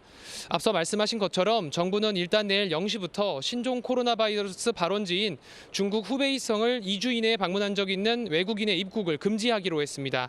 이를 위해선 무엇보다 후베이성을 방문한 적이 있는지를 파악하는 게 관건인데요. 우선 중국인에 대해선 후베이성이 발급한 여권을 소지한 경우 입국을 제한할 계획입니다. 또 우한 총영사관에서 발급한 기존 비자의 효력도 잠정적으로 정지됩니다. 중국인을 제외한 외국인들은 출발 단계에서부터 후베이성 방문 여부를 조사합니다. 항공권 발권 단계에서 2주 이내 후베이성을 방문한 적이 있는지를 묻고 입국 단계에서 다시 검역소가 건강상태 질문서를 통해 추가로 확인할 계획입니다. 사실상 외국인의 진술에만 의존해야 하는 상황인데 만약 입국 후 외국인의 허위 진술이 확인되면 강제퇴거나 입국 금지를 당하게 됩니다. 네, 이제 후베이성뿐만 아니라 중국에서 오는 모든 사람에 대해서도 특별 입국 절차가 준비되고 있죠? 네, 맞습니다. 공항에는 중국에서 들어오는 모든 외국인들을 관리하는 특별 입국장이 별도로 설치될 예정입니다. 정부는 어제 입국 제한 방침을 발표하면서 시행 시기를 이틀 뒤인 내일 오전 0시로 잡은 데 대해서는 최소한의 준비 시간이 필요했다고 설명했습니다. 관계기관과 공항 측은 여전히 구체적인 설치 방안을 논의하고 있는데요. 공항에서 만난 시민들은 특별 입국장 설치에 긍정적인 반응을 보이면서도 왜 이제서야 나서냐며 정부의 늑장 대응을 비판했습니다. 직접 들어보겠습니다. 좀 많이 늦었다고 생각을 해요. 왜냐하면 며칠 사이에 그 확진자가 엄청 많이 늘어난 걸 뉴스로 봤기 때문에 좀 더 빨리 했으면 좋지 않았을까라는 아쉬움이 남습니다. 중국을 거쳐온 모든 내외국인은 국내 거주지와 연락처를 확인해 입국장에서 연락이 닿는 경우에만 입국을 허용할 방침입니다. 이를 위해 필요한 인력을 확충하고 별도의 통신선을 설치하는 방안이 추진되고 있습니다. 또 입국 절차에서 격리된 내외국인을 수용할 별도의 시설을 확보하는 방안도 준비하고 있습니다. 이런 조치가 시행되면 아무래도 입국 절차가 까다로워지고 대기 시간도 길어질 수밖에 없는데요. 정부는 불가피한 조치라며 협조를 요청했습니다. 네, 그런가 하면 중국에 있는 우리 공간에서 한국행 비자 발급을 중단하는 문제를 놓고 혼선이 좀 있었는데요. 자, 어떻게 결론이 난 건지 정리를 좀 해볼까요? 네, 그렇습니다. 앞서 어제 정부는 관광 목적의 단기 비자 발급을 전면 중단하겠다고 밝혔습니다. 하지만 이후에는 발급 중단을 검토하겠다고 한 발 물러섰는데요. 오늘 아침 브리핑에서도 이런 기조가 유지됐습니다. 정부는 중국 지방정부의 권고에 따라 일단 중국 주재 공간들의 비자 발급은 오는 9일까지 잠정 중단된 상태라고 밝혔습니다. 다만 이 기간을 연장할지는 향후 사태 추이에 따라 추가로 논의해 결정할 방침이라고 설명했습니다. 지금까지 인천국제공항에서 YTN 신준명입니다. 최근 무사증 제도로 제주를 방문했던 중국인 여성이 중국에 돌아간 뒤에 확진 판정이 나서 제주 지역에서 불안감이 커지고 있습니다. 이 여성 환자는 우한 출신으로 중국으로 돌아가기 전에 약국에서 해열진 통제를 사는 등 제주 시내를 활보한 것으로 확인됐습니다. 취재기자 연결합니다. 이윤재 기자. 네, 전국부입니다. 네, 확진 판정을 받은 중국인 여성, 동선이 확인이 됐죠? 그렇습니다. 지난달 30일 신종 코로나 바이러스 확진 판정을 받은 중국인 여성 52살 레이 씨는 21일부터 25일까지 제주를 여행했는데요. 이 중에서 지난달 24일과 25일 동선이 구체적으로 확인됐습니다. 25일은 호텔에서 나와 시내버스를 타고 공항으로 이동한 일정 외에는 없었습니다. 문제는 24일인데요. 오전 9시쯤 호텔에서 나와 시내버스로 1100고지 주변을 둘러봤습니다. 이후 공항에 있는 도두동으로 이동해 점심을 먹고 주변을 여행했습니다. 오후 6시 반부터 8시까지는 제주 도심을 활보했습니다. 외국인 관광객이 많이 찾는 누에마루 거리에서 약국과 옷가게, 편의점 등을 순서대로 다녀갔습니다. 네, 본인은 이제 지인의 부탁으로 해열제를 샀다고 하던데 일단 약국을 들러서 해열제를 샀다는 사실은 이제 확인이 된 거죠. 지금 사실관계가 어떻게 파악되고 있습니까? 네, 해열제를 산 것은 사실입니다. A씨는 지난달 24일 저녁 6시 반쯤 제주시 연동에 있는 약국에서 해열 진통제를 구매했습니다. 다만 제주도는 약사의 진술과 A씨 딸의 말을 종합한 결과 당시 이상 증상은 없었고 지인에게 주려고 기력회복제와 해열 진통제를 산 것으로 추정했습니다. 하지만 해열 진통제를 구매할 당시 A씨는 약사에게 휴대전화에 있는 사진을 보여주면서 같은 약을 달라고 요구한 것으로 알려졌습니다. 또 양저우 출신으로 알려졌던 A씨는 우한 출신으로 기차로 양저우까지 이동한 뒤 비행기로 제주로 들어온 사실도 뒤늦게 확인됐습니다. 이 때문에 A씨가 발열 등 신종 코로나 바이러스 감염 의심 증상을 갖고 여행했다는 의혹이 남아있는 상황입니다. A씨 이동 경로가 확인되면서 제주도는 자가격리 조치한 호텔 직원 5명 이외에 버스 운전기사와 옷가게 점원, 편의점 직원 등 4명을 추가로 자가격리하도록 했습니다. 격리 대상은 모두 9명인데 이상 증상이 없으면 5일에서 6일 사이에 격리가 해제됩니다. 또 편의점 점주 등 3명은 능동감시 대상자로 분류해 관리한다고 설명했습니다. 제주도는 A씨가 지난달 22일 우도 등을 다녀간 경로, 또 23일 면세점 등을 방문한 일정을 면밀히 파악해 추가로 공개할 방침입니다. 네, 무사증 제도 일시 중단을 앞두고 있는데 지금 제주 분위기는 어떻습니까? 네, 비자 발급 없이 제주도에 들어갈 수 있는 무사증 입국 제도는 내일 0시부터 일시적으로 중단됩니다. 대상은 신종 코로나 바이러스가 발병한 중국을 포함한 모든 국가인데요. 여기에 더해 중국인에게 관광 목적 단기 비자 발급 중단도 검토하기로 했습니다. 사실상 제주에는 중국인 관광객 입국이 전면 금지되는 것과 같습니다. 지난해 기준 무사증 제도로 제주를 찾은 중국인은 107만 명이 넘습니다. 이러다 보니 신종 코로나 바이러스 발병 이후 제주도 내에서는 무사증 제도를 중단해야 한다는 여론이 높았는데요. 중국인 관광이 사실상 중단되면서 지역 경제 침체 우려도 있지만 일단은 신종 코로나 바이러스는 차단할 수 있을 것으로 기대하고 있습니다. 지금까지 전국부에서 YTN 이윤재입니다. 문재인 대통령은 신종 코로나 바이러스 확산 방지를 위해서 지금이 중요한 고비라는 인식하에 비상한 각오로 임하겠다고 강조했습니다. 문 대통령은 오늘 수석 보좌관 회의에서 위기 경보 심각 단계에 준하는 선제적 대응 방침을 밝히고 총리가 진두지휘하는 범정부적 총력 대응 체계를 가동하겠다고 밝혔습니다. 특히 국민의 불안 요소에 적극 대응해야 한다며 2차, 3차 감염을 차단하고 어린이집과 유치원, 다중이용시설의 방역 강화를 주문했습니다. 또 이번 사태로 경제에 큰 부담이 예상되지만 국민 안전을 우선해 두는 자세로 임해달라고 당부하고 자영업, 관광업 등 직접 피해 분야와 취약계층 방역용품 지원에 만전을 기해달라고 덧붙였습니다. 신종 코로나 바이러스 확산을 막기 위해서 서울과 경기 전북의 유치원 393곳과 초중고학교 91곳 등 모두 484곳이 개학을 연기하거나 휴업을 결정했습니다. 교육부는 서울과 전북, 수원, 부천에서는 개학 연기와 휴업 명령을 내렸고 고양은 개학 연기와 휴업 권고를 내렸다고 밝혔습니다. 교육부에 따르면 서울은 오늘 오전 기준으로 유치원 1곳과 초중고등학교 8곳 등 9곳이 개학을 연기하거나 휴업했습니다. 경기도는 수원과 부천, 고양시의 유치원 333곳과 초중고등학교 4곳 등 337곳이 개학 연기나 휴업을 하기로 했습니다. 또 8번째 확진 환자가 지역의 대형마트와 목욕탕 등을 거쳐간 전북 군산의 경우 유치원 59곳과 초중고등학교 79곳 등 138곳이 개학 연기나 휴업에 나섰습니다. 교육부는 이번 주 중 대학 관계자들과 회의를 열고 모든 대학의 개강 연기를 권고할지 검토한다는 방침입니다. 신종 코로나 바이러스와 관련한 가짜 뉴스와 관련해서 제주도가 SNS를 통해 가짜 뉴스가 퍼지자 경찰 수사를 의뢰하기로 하는 등 강경 대응을 선포했습니다. 얼마 전에 확진 환자의 개인정보가 담긴 공문서가 유출됐던 사건은 서울지방경찰청에서 본격 수사에 나섭니다. 김대근 기자의 보도입니다.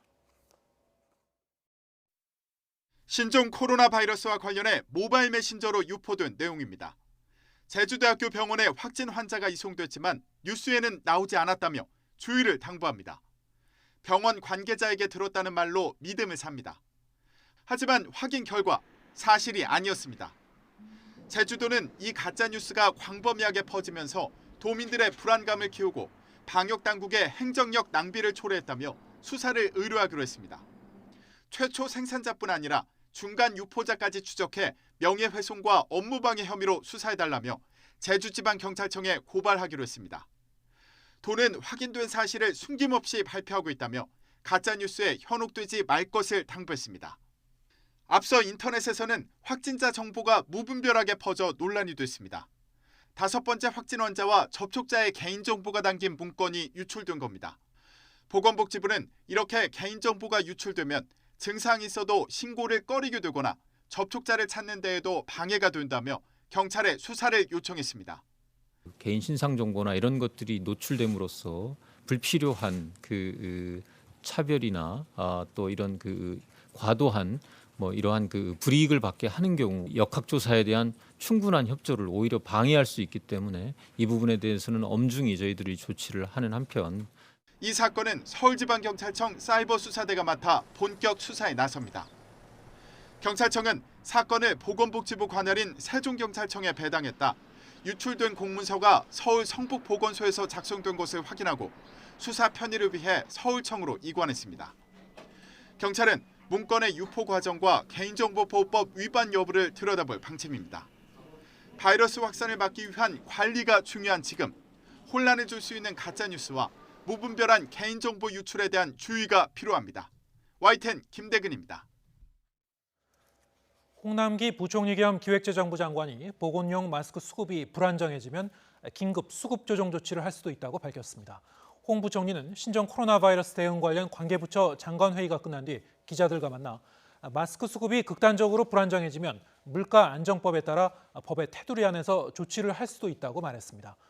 홍 부총리는 마스크 업체 주 52시간 근무 제도의 예외를 허용하는 특별 연장 근로인가도 내줬다고 덧붙였습니다.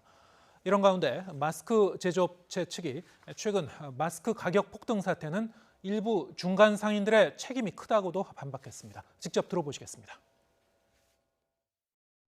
저희 회사는 단 한 개의 물량도 단 1원도 인상하지 않았거든요. 적으로 대형 제조사, 그런 브랜드가 있는 회사들이 사실은 그렇게 공급가를 일시에 조정하거나 하는 그런 무매한 짓을 하지는 않죠. 근데 이제 그들로부터 물건을 공급받아간 온라인 재판매상이나 아니면 이제 유통 벤더나 이런 친구들이 중간에 폭리를 취하는 겁니다. 매일 하루에 저희가 전화가 제 전화 200통 옵니다, 앵커님. 그 중에 진짜 한 150통 정도가 그 마스크를 공급해주면 초기에는 500원을 주겠다. 그 다음에는 1,000원을 주겠다. 지금은 1,700원을 주겠다까지 올라가 있죠. 상당 적정한 출고가는 저희 공장 출고가 기준으로 본다면 600원에서 1,000원 사이입니다. 1,700원까지 줄 테니 나한테만 팔아라 이러는 거예요? 나를 먼저 좀 달라. 심지어는 120억을 저희 회사 통장에 꼽아준다는 방송용으로 적합할지 모르겠지만 그런 분들이 지금 줄을 서 있는 상황이고요. 중국인들인가요, 주로? 그게 대부분 수출입니다. 신종 코로나 확산 여파에 따라서 경찰도 당분간 음주 단속 방식을 일제 검문에서 선별 단속으로 전환하기로 했습니다. 경찰은 신종 코로나가 확진 환자가 속출함에 따라 기존과 같이 음주 측정기를 사용한 일제 검문 대신 음주가 강하게 의심되는 차량 운전자만 골라서 단속하고 있다고 밝혔습니다. 경찰 관계자는 과거에 메르스가 퍼질 때처럼 신종 코로나 우려가 커지는 분위기에 맞춰서 근무 지침을 내린 거라며 이런 지침의 시행 기간은 유동적이라고 설명했습니다. 경찰은 지난 2015년 메르스 사태 당시에도 음주운전이 강하게 의심되는 운전자를 상대로만 음주 단속을 하는 선별 단속을 시행한 바 있습니다. 신종 코로나 바이러스 감염증이 중국 전역에서 급속히 확산하는 가운데 발원지인 우한과 인접한 황강시와 저장성의 최대 도시인 원저우시가 사상 초유의 외출 금지령을 발동했습니다. 홍콩 명보와 사우스차이나 모닝포스트 등에 따르면 중국 후베이성 내에서 우한 다음으로 신종 코로나 바이러스 확산이 심각한 황강시는 지난 1일 긴급 통지를 발표해 시민들에게 이 같은 명령을 내렸습니다. 긴급 통지에 따르면 황강 내 모든 가구는 이틀에 한 번씩 오직 한 명만 외출해서 생활 필수품 등을 구매해 올 수 있습니다. 이번 조치는 즉시 시행되며 이를 어기고 함부로 돌아다니는 사람은 공안기관이 체포해 엄중하게 처벌할 방침입니다.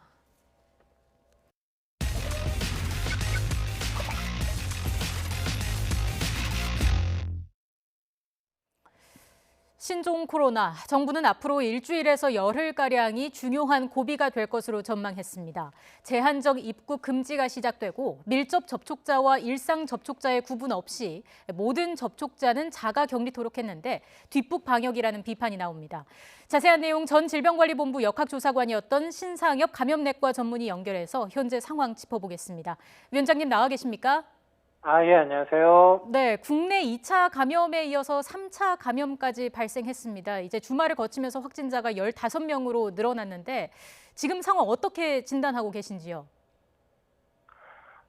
지금 일단 국내에서도 제한적으로 이제 신종 코로나가 이제 유행 가능성이 있기 때문에 일단 이제 방역 당국에서 보다 이제 면밀히 조사를 해서 가능하면 이제 2차, 3차로 이제 진행되는 그런 감염 연결고리를 끊어야만 이제 지역사회 대유행이 되지 않기 때문에 그런 부분에 이제 면밀하게 초점을 맞춰야 될 상황으로 보입니다. 지금 아직까지는 지역사회 내 전파가 통제 가능한 범위 안에 있다고 보십니까? 신종 코로나 바이러스의 이제 전파력은 보통 이제 환자 한 명당 2명 이상을 이제 감염시킬 수 있는 것으로 판단이 되고 있습니다. 이제 환자 한 명이 2명이 되고 이제 2명이 4명이 되고 4명이 8명이 되고 이렇게 결국 기하급수적으로 확산될 수 있는 질환이기 때문에 방역 시스템이 초기에 잘 작동을 해서 한 명이 2명을 감염시키는 과정에서 감염의 고리를 끌어낸다 그러면 질병이 더 이상 확산되지 않지만 늦게 방역이 시도된다 그러면 이제 문제가 될 수도 있거든요. 그래서 지금 아직 국내 유행은 방역 당국의 통제를 벗어났다고 하기는 어렵지만 이 최대한으로 이 고리를 빨리 끊는 그런 노력을 이제 다 해야 될 걸로 보입니다. 정부가 일상 접촉자와 밀접 접촉자를 모두 자가 격리 조치했는데 이게 역학조사로 동선을 파악해서 접촉 정도를 가려내는 데 있어서 좀 한계에 부딪혔다 이런 의미로도 볼 수 있습니까?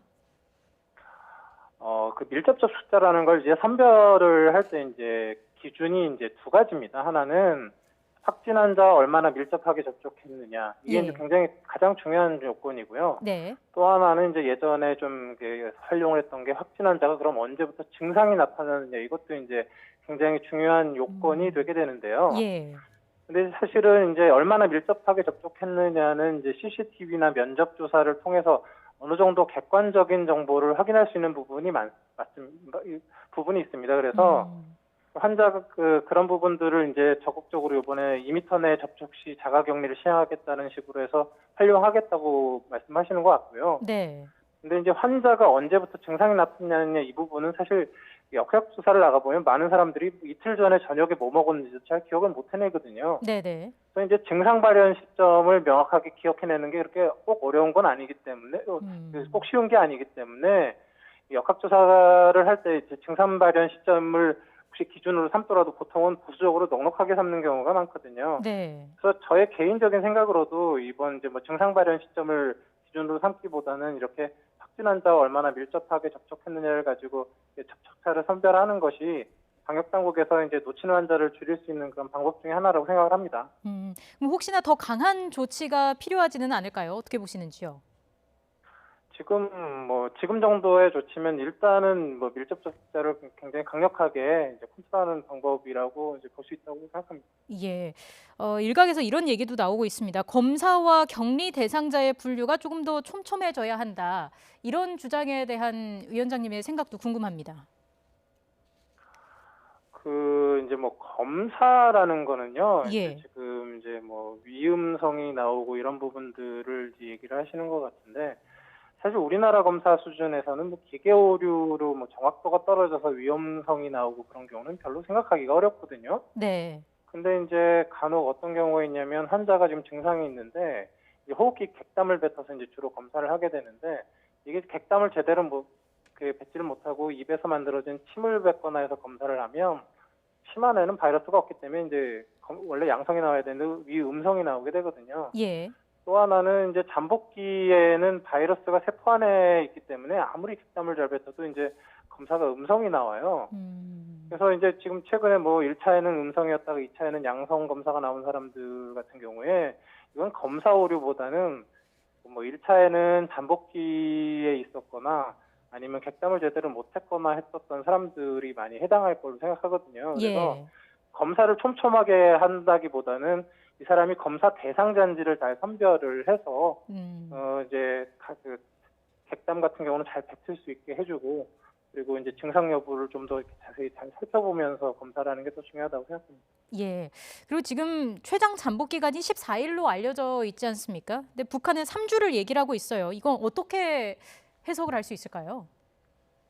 지금 뭐 사실 교과서적으로도 그렇고 경험상으로도 그렇고 코로나 바이러스 때 최대 잠복기는 14일이 맞습니다. 그래서 감염병의 방역을 하는 견지에서 기준을 14일로 잡는 게 저는 충분한 기간이라고 생각을 합니다. 네. 근데 다만 이제 뭐 가끔 어떤 경우가 있냐면 면역이 극도로 떨어져 있는 사람이나 뭐 이렇게 소아, 치매 이런 환자들 같은 경우에는 증상 인지를 이렇게 적시할 수 없는 경우가 있기 때문에 방역 당국에서 이런 분들은 좀 더 고려를 해서 유동적으로 시간을 두고 병가를 지켜보는 경우가 있긴 있습니다. 근데 이건 네. 굉장히 드문 일이고요.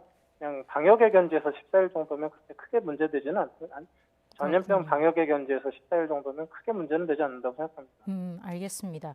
자, 그리고 오늘 밤 12시부터 이제 바이러스 진원지인 후베이성에 체류하거나 방문한 외국인에게는 제한적 입국 금지 조치가 시행될 예정입니다.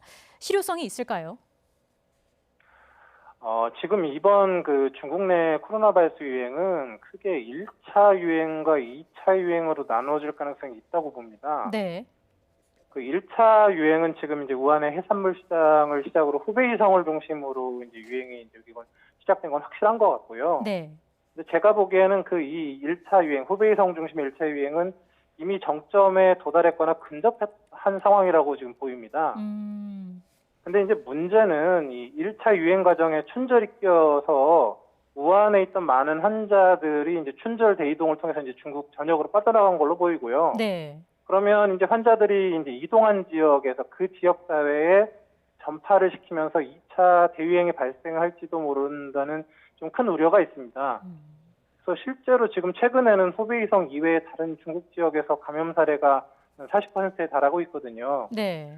그래서 다행히도 이제 후베이성의 1차 유행으로만 중국 내 유행이 끝난다면 모르겠지만 춘절을 중심으로 이제 중국 전역으로 감염이 퍼져서 앞으로 혹시 중국 전역에서의 2차 대유행이 생기게 된다고 한다면 지금의 이제 후베이성만의 입국 금지 조치가 좀 실효성을 가지기는 어려울 것 같습니다. 그럼 조금 더 강한 조치가 취해져야 한다고 보시는지요?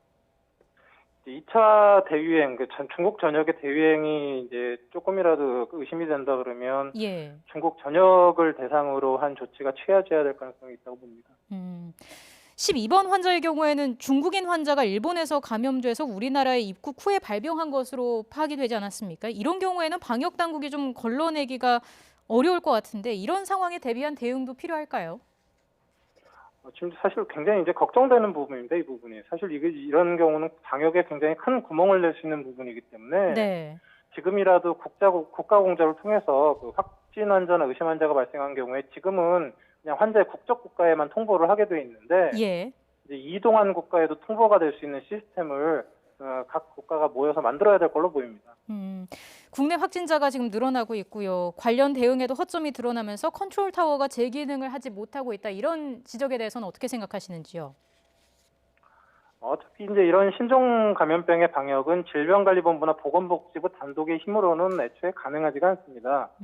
때문에 이제 최소한 국무총리 이상급의 컨트롤 타워가 이제 생겨서 여러 정부가 부처간의 이제 조율이 필요하고요. 네. 그런 이제 여러 정부 부처가 힘을 합심을 해서 이제 방역에 임해야 하는 겁니다. 근데 뭐 컨트롤 타워 자체가 지금 뭐 국무총리나 이제 청와대 쪽에서 이제 만들어진 걸로 보이고요. 이게 얼마나 효율적으로 가동되느냐 이런 부분들에 이제 집중해야 된다고 봅니다. 네, 알겠습니다. 오늘 말씀 여기까지 듣겠습니다. 지금까지 신상엽 감염내과 전문의였습니다. 고맙습니다. 네, 고맙습니다.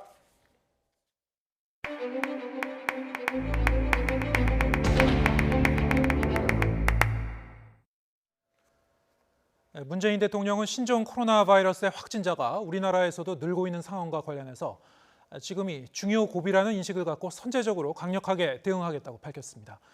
경제보다는 국민 안전을 우선해 두는 자세로 방역에 임해달라고 당부했습니다. 취재기자 연결합니다. 신호 기자. 네, 청와대입니다.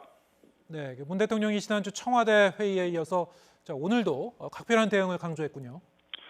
네, 그렇습니다. 이 문재인 대통령이 오늘 수석 보좌관 회의에서도 신종 코로나 바이러스에 대한 총력 대응을 주문했습니다. 문 대통령은 오늘 청와대 참모들과 가진 회의에서 상황은 이제 시작일지도 모른다. 얼마나 더 확산될지 또 언제 상황이 종식될지 알 수 없다면서 지금이 가장 큰 고비라는 인식으로 선제적으로 대응하라고 주문했습니다. 문 대통령 발언 듣겠습니다. 정부는 지금이 중요한 고비라는 인식하에 비상한 각오로 임해 나갈 것입니다. 위기 경보는 아직 현재의 경계 단계를 유지하되 실제 대응은 심각 단계에 준해 선제적으로 대응해 나가겠습니다. 정세균 국무총리가 진두 지휘하는 범정부적 총력 대응 체계를 가동하고 지역 확산을 차단하는 강력한 조치를 취해 나갈 것이라고 강조했습니다. 감염 확산을 막기 위해 방역망에 작은 구멍도 생기지 않도록 모든 역량을 동원해야 한다면서 특히 어린이집과 유치원, 학교 등 아이들이 이용하는 시설과 다중 이용 시설에 대한 방역 강화에 더 각별한 주의를 기울이라고 당부했습니다. 해외에서 무증상자가 확진자로 판명되는 사례와 이 무증상자의 전파 가능성에 대한 우려도 있다면서 이런 작은 가능성까지 염두에 두고 관리 대상을 최대한 확대하라고 지시했습니다. 문 대통령은 중국은 우리의 최대 인적 교류국이고 최대 교역국이라면서 이웃 국가로서 할 수 있는 지원과 협력을 아끼지 말아야 한다고 언급했습니다. 그렇지만 우리 국민들을 보호하기 위해 출입국 관리를 보다 강화하고 엄격하게 통제하지 않을 수 없다면서 세계 각국도 감염병의 유입과 확산을 막기 위해 다양한 수준의 입국 제한 조치를 취하고 있다고 설명했습니다. 어제 정부가 후베이성 방문 외국인에 대한 일시적인 입국 제한과 제주 무비자 입국 잠정 중단 등의 조치를 취한 것은 이런 차원의 부득이한 조치라고 말했습니다. 문 대통령은 신종 코로나 사태로 우리 경제에 큰 부담이 생길 것으로 예상되지만 경제보다는 국민 안전을 우선해 두는 자세로 임해주기 바란다고 당부했습니다. 일부에서 불신을 퍼뜨리고 혐오를 부추기는 것은 바람직하지도 않다면서 신뢰와 협력이 진정한 극복의 길이라고 강조했습니다. 또 정부가 신속하고 비상한 대응, 그리고 지자체와 지역사회의 빈틈없는 협력, 국제사회와의 긴밀한 공조로 위기 상황을 이겨내겠다고 말했습니다. 지금까지 청와대에서 YTN 신호입니다. 미국이 신종 코로나 바이러스 감염증과 관련해 중국이 미국의 지원 제안에 응답하지 않고 있다면서 여전히 중국에 대한 지원을 원한다고 밝혔습니다. 또 중국 이외 20개 이상 국가에서 확진자가 발생한 가운데 이탈리아에서 신종 코로나 바이러스를 분리해 진단 기법과 백신 개발에 도움이 될 것으로 기대를 모으고 있습니다. 이종수 기자의 보도입니다. 이탈리아 국립전염병연구소의 연구진이 전 세계로 빠르게 확산하는 신종 코로나 바이러스를 분리하는 데 성공했습니다. 코로나 바이러스 감염자로부터 순수한 바이러스 샘플을 얻은 것으로 바이러스가 확보되면 진단 기법과 백신 개발, 바이러스 독성 규명에 가속도가 붙게 됩니다. Aver isolato il virus significa avere molte più opportunità, molte più chance di poterlo studiare, capire. 신종 코로나 확진자는 중국 이외에 20개 이상 국가에서 170명을 넘어섰습니다. 비상사태에 직면한 세계 각국은 속속 중국 우한에서 자국민을 철수시켜 격리하고 있습니다. 인도네시아 정부는 여객기로 우한에서 도착한 자국민 238명을 나투나 제도에 2주 동안 격리시켰습니다. 프랑스와 영국도 우한에서 자국민을 추가로 철수시킨 뒤 2주간 격리 조치했습니다. 러시아도 자국 공군 군용기들을 투입해 신종 코로나 바이러스 피해가 가장 심각한 중국 내 도시들로부터 자국민들을 대피시킵니다. 미국은 신종 코로나 바이러스 감염증 확산과 관련해 중국을 돕길 바라지만 중국이 미국의 지원 제안에 답하지 않고 있다고 로버트 오브라이언 백악관 국가안보보좌관이 밝혔습니다. 앞서 미 보건복지부 장관은 미국 전염병 전문가 팀을 중국에 파견하는 등 협조하겠다고 제안했습니다. We are urging China. More cooperation and transparency are the most important steps you can take toward a more effective response. 미 백악관은 이와 함께 예방적인 차원에서 신종 코로나 바이러스 감염증이 미국 경제에 미칠 잠재적 영향에 대해 검토 중인 것으로 알려졌습니다. YTN 이종수입니다. 신종 코로나 바이러스 감염증 같은 세계적인 감염병이 발생할 때마다 과학자들은 백신 개발을 위해서 노력하죠. 그런데 2003년 창궐한 사스와 2015년 메르스도 아직 백신이 개발되지 않았습니다. 백신 개발이 이토록 까다롭고 오래 걸린 이유는 무엇일지 최소라 기자가 취재했습니다. 지난달 28일 홍콩 언론은 홍콩 연구팀이 신종 코로나 바이러스 백신을 개발했다고 보도했습니다. 하지만 동물 실험과 임상 시험 전 단계라며 상용화 시기는 알 수 없다고 전했습니다. 백신을 만들었는데 실험실에서는 그게 작용할 거라고, 우리 몸이 그거에 대해서 항체를 잘 못 만들어내면 백신이 잘 안 만들어지는 거죠. 중국과 호주 연구팀은 각각 바이러스를 환자 몸에서 분리하고 실험실에서 배양하는 데 성공했다고 발표했습니다. 우리나라도 첫 번째 확진자에게서 바이러스를 분리하기 위해 노력 중입니다. 바이러스의 배양에는 보통 2, 3주 이상의 시간이 걸리기 때문에 현재 진행 중임을 말씀드리겠습니다. 그리고 현재 저희가 다양한 방법으로 배양을 시도하고 있기 때문에 분리는 가능할 것으로 보고 있고, 바이러스 배양에 성공하면 표면 항원을 분리해 백신을 개발하게 됩니다. 백신이 몸의 면역 체계를 자극해 항체를 만들도록 하는 것이 백신 성능의 관건입니다. 상용화 전 동물을 통해 안전성을 검증하고 임상시험에서 인체 부작용은 없는지, 효과는 어느 정도인지도 봐야 합니다. 짧게는 5년에서 길게는 10년 이상이 걸리는 과정입니다. 백신 개발에 성공해도 돌연변이 바이러스가 생기면 백신이 듣지 않을 가능성도 있습니다. 전문가들은 사스와 메르스 같은 코로나 바이러스는 유전자 돌연변이가 잦아 백신 개발이 더 까다롭다고 말했습니다. YTN 사이언스 최소라입니다. 신종 코로나 사태를 조기 극복하기 위해 시민들이 나섰습니다. 자, 먼저 공용공간의 자발적 사례입니다. 아파트 공용 현관문 도어락 그리고 엘리베이터 버튼까지 꼼꼼하게 소독했다는 글이 경기도 평택과 화성의 아파트 단지에 잇따라 올라왔습니다. 또 입주한 상가 건물 공용 공간을 소독했다는 글도 인증사진과 함께 올라왔고 훈훈한 댓글이 뒤를 이었습니다. 코로나 바이러스 현황 지도도 화제입니다. 한 대학생이 만들었는데 이용자 수백만 명이 몰리며 사이트가 다운되기도 했습니다. 확진자가 거쳐간 장소를 점 찍어서 선으로 연결해 이동 경로를 파악할 수 있고 여기에 접촉자 숫자까지 표시했습니다. 상세한 정보가 질병관리본부로부터 주어진다면 더 정밀한 제작도 가능합니다. 방역제품 품귀 현상 속 손 소독제나 마스크를 직접 만드는 방법도 유튜브 등을 통해 공유됩니다.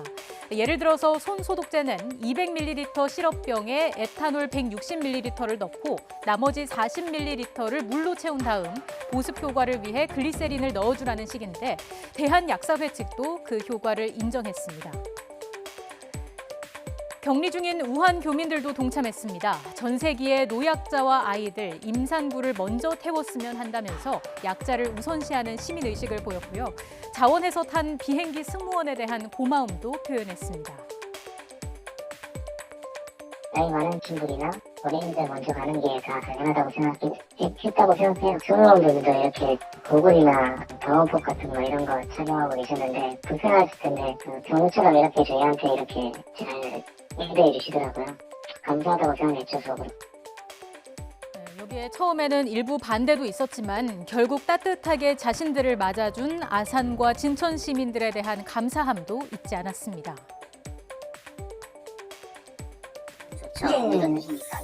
처음에 버스 타고 오면서 그 걱정을 되게 많이 했거든요. 막상 오면서 보니까 주민분들 10분 정도 나와 계셨던 것 같은데 전부 환영해 준다고만 적혀져 있으니까. 물론 아쉬운 부분도 있습니다. 신종 코로나 사태 발생 뒤 우한에서 귀국했고 열이 나서 약까지 먹었는데도 영화관이나 대형마트를 방문한 사례는 조금 더 주의했더라면 좋았을 안타까운 사례죠.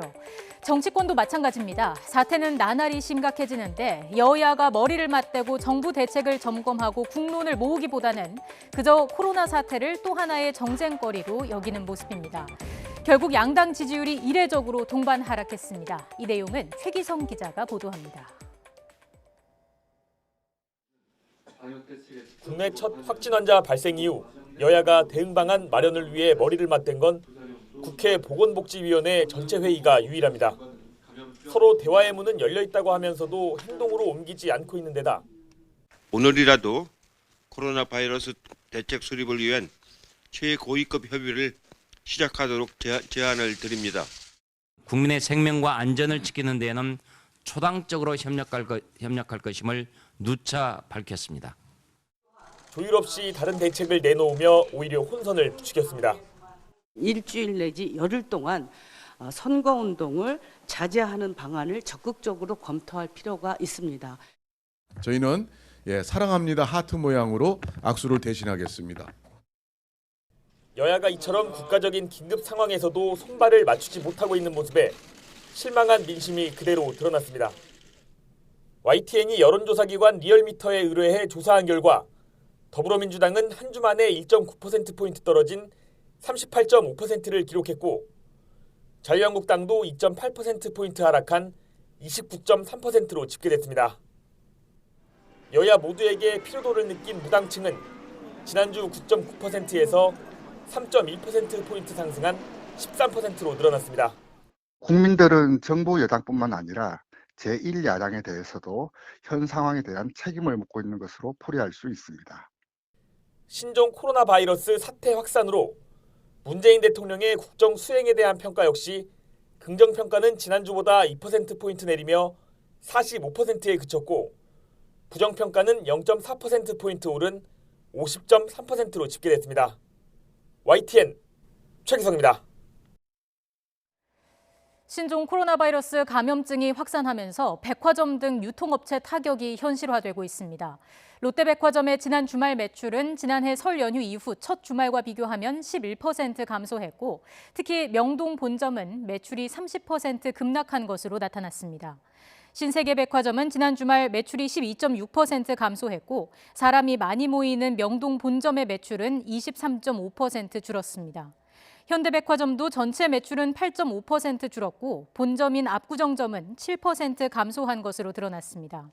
중국인 관광객과 보따리상의 발걸음이 줄면서 롯데면세점은 시내 면세점 매출이 평소보다 30% 정도 감소한 것으로 알려졌습니다. 또 신라면세점 서울점과 제주점, 롯데면세점 제주점, 이마트 부천점, AK플라자 수원점 등이 휴업을 결정하는 등 매장 문을 닫는 곳도 늘고 있습니다. 군 당국이 신종 코로나 바이러스 국내 유입 방지를 위한 선제적 조치로 장병 800여 명을 격리했습니다. 국방부 최현수 대변인은 오늘 정례 브리핑에서 최근 중국과 홍콩, 마카오를 방문한 장병 현황을 파악해 자가 또는 부대에서 격리 관리하고 있다며 예방적 차원에서 격리된 장병은 800여 명이라고 밝혔습니다. 이어 본인뿐만 아니라 가족이나 지인 중 해당 국가를 방문한 인원이 있거나 접촉한 경우에도 해당 장병을 격리 조치하고 있다고 덧붙였습니다.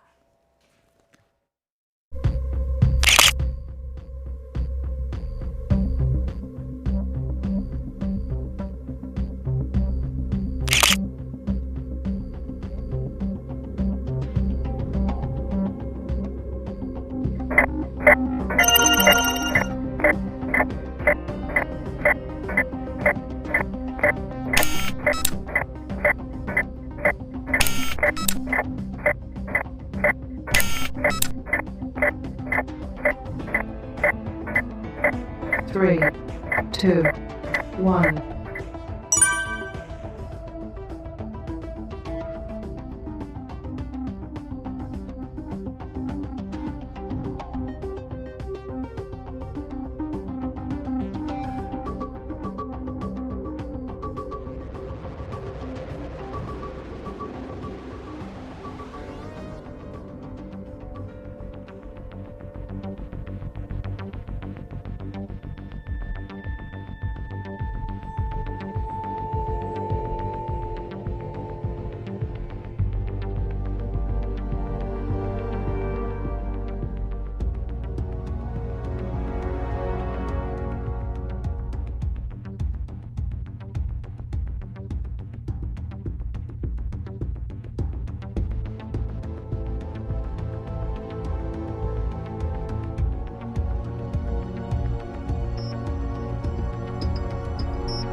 자유한국당의 비례위성 정당인 미래한국당의 대표에 이번 총선에 불출마를 선언한 사선 한선교 의원이 추대됩니다.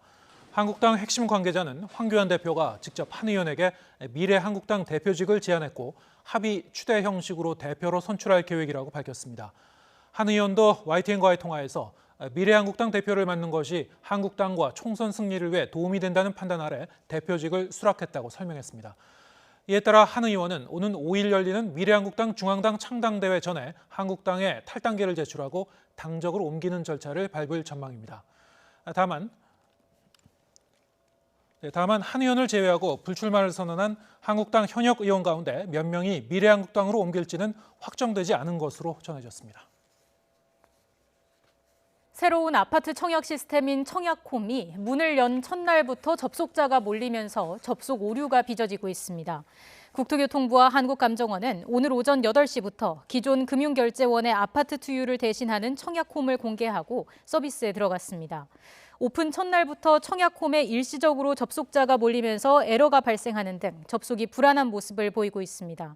한국감정원은 어제 모의 테스트 때만 해도 무리 없이 프로그램이 작동했지만 접속자가 한꺼번에 몰리면서 문제가 발생했다며 오류 원인을 찾아 신속한 복구를 진행하겠다고 밝혔습니다. 서울 아파트의 절반이 고가주택 대출 규제 기준인 시가 9억 원을 넘어선 것으로 나타났습니다. KB국민은행이 발표한 1월 주택가격 동향을 보면 서울 아파트의 중위 매매 가격은 9억 1,200만 원으로 집계됐습니다. 중위 가격은 순서대로 나열했을 때 중간에 위치하는 값으로 최근 서울 아파트 값이 급등한 영향으로 풀이됩니다. 정부가 시가 9억 원이 넘는 주택에는 주택담보대출 비율 LTV를 40%에서 20%로 줄이고 총부채 원리금 상환 비율 DSR 규제도 강화한 만큼 사실상 서울에서 대출로 집을 사기는 어려워졌다는 분석이 나옵니다. 금융당국이 시가 9억 원이 넘는 고가주택 보유자와 다주택자를 대상으로 한 무보증부 전세대출 현황도 매달 점검합니다. 금융위원회와 금융당국은 은행은 물론이고 이금융권 등 전세자금 대출을 취급하는 모든 회사의 무보증부 전세대출 현황을 살피고 있습니다. 지난 12.16 주택시장 안정화 방안으로 전세대출 규제를 한층 강화한 가운데 보증부 전세대출뿐만 아니라 상대적으로 규모가 작은 무보증부 대출을 통한 규제 회피 시도도 차단하겠다는 의도로 풀이됩니다. 우리나라 해안 지역에 들어선 케이블카가 공공기여 없이 큰 이익을 누리고 있다는 보도 최근 전해드렸습니다. 특혜 논란에 휩싸인 케이블카 운영업체가 이번에는 부산 도심에 있는 산 정상에 케이블카와 전망대 건설을 추진하기로 해 또다시 논란이 불거지고 있습니다. 차상은 기자가 취재했습니다. 부산 송도 해상 케이블카를 운영하는 건설업체가 또 다른 케이블카 사업을 부산시에 제안했습니다. 부산 도심에 위치한 황령산 정상 부근을 개발하겠다며 공무원을 상대로 비공식 브리핑을 진행했습니다. 지금까지 제대로 개발된 적이 없는 황령산을 관광 명소로 만들겠다는 겁니다. 황령산 정상에서는 이처럼 부산 도심 전체가 한눈에 내려다 보입니다. 이곳에 케이블카와 전망대를 짓겠다는 게 민간업체의 계획입니다. 이미 산 정상에는 조망을 위한 시설과 도로가 갖춰져 있지만 업체 측은 이곳에 높이 100m가 넘는 전망대와 케이블카, 상업시설 등을 만든다는 구상을 세웠습니다. 개발 계획이 알려지자 시민단체는 즉각 반발하고 나섰습니다. 공공기여 없는 해상 케이블카 사업으로 특혜 논란이 제기된 상황에서 또다시 자연경관을 이용한 사업을 추진하는 게 바람직하지 않다는 겁니다. 조망의 사유화 논란과 함께 부산의 허파로 불리는 황령산의 자연 녹지가 훼손될 수 있다는 점도 문제로 꼽힙니다.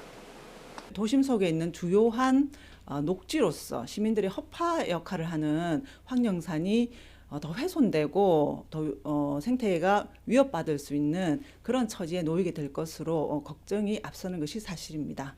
부산시는 업체로부터 황령산 개발 계획을 공식적으로 접수하지는 않았다며 조만간 타당성 용역을 진행해 검토한다는 입장을 밝혔습니다. YTN 태상입니다.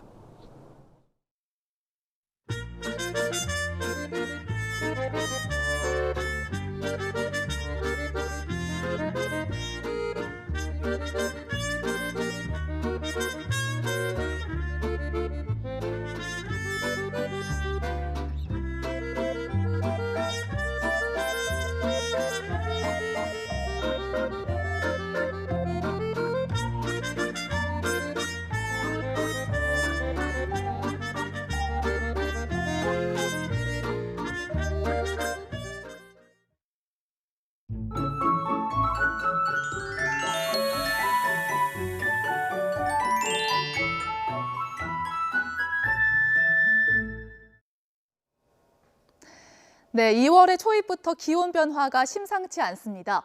볼에 와닿는 공기가 부쩍 차가워졌는데요. 오늘 아침 서울 기온은 영하권으로 떨어졌고요. 낮 기온도 3도에 그치면서 체감온도가 영하권을 맴돌았습니다. 밤사이엔 찬바람이 불면서 더 추워져서 내일 아침은 서울 기온이 영하 5도까지 뚝 떨어지겠습니다. 이렇게 강추위가 예고되면서 현재 강원 북부와 산간 지역, 경북 북동 산간 지역에 한파주의보가 내려졌습니다. 동해안을 중심으로는 건조주의보가, 동해 먼 해상엔 풍랑특보가 내려진 가운데 바람이 강하게 불고 있습니다. 봄의 시작을 알리는 절기상 입춘인 내일은 절기와 달리 추위 속에 눈 소식이 있습니다. 내일 오후부터 밤 사이에 중부와 전북, 경북 서부 지역에 1에서 최고 5cm의 눈이 내려 쌓이겠습니다. 일부 지역은 대설특보가 내려질 가능성도 있고요. 내린 눈이 얼어붙으면서 곳곳이 빙판을 이루는 곳이 있겠습니다. 내일 아침 기온은 오늘보다 내려가 곳곳에서 영하권을 보이겠습니다. 서울 기온 영하 5도를 비롯해 대구와 광주 영하 4도가 예상되고요. 낮 기온은 오늘보다 오르면서 일교차는 클 것으로 보입니다. 서울이 5도, 강릉과 대구 7도, 광주 8도, 부산은 10도까지 오르겠습니다. 내일 밤 눈이 그친 뒤 북쪽에 찬 공기가 밀려오면서 올해 최강 한파가 찾아오겠습니다. 모레 아침 서울 기온은 영하 11도까지 뚝 떨어지겠고요. 갑자기 찾아오는 강력한 한파에 면역력이 떨어지기 쉬우니까요. 보온과 건강에 각별하게 신경 써 주셔야겠습니다. 날씨 정보였습니다. 오늘 더 뉴스는 여기서 인사드리겠습니다. 저희는 내일도 진실에 한 발 더 다가가겠습니다. 고맙습니다.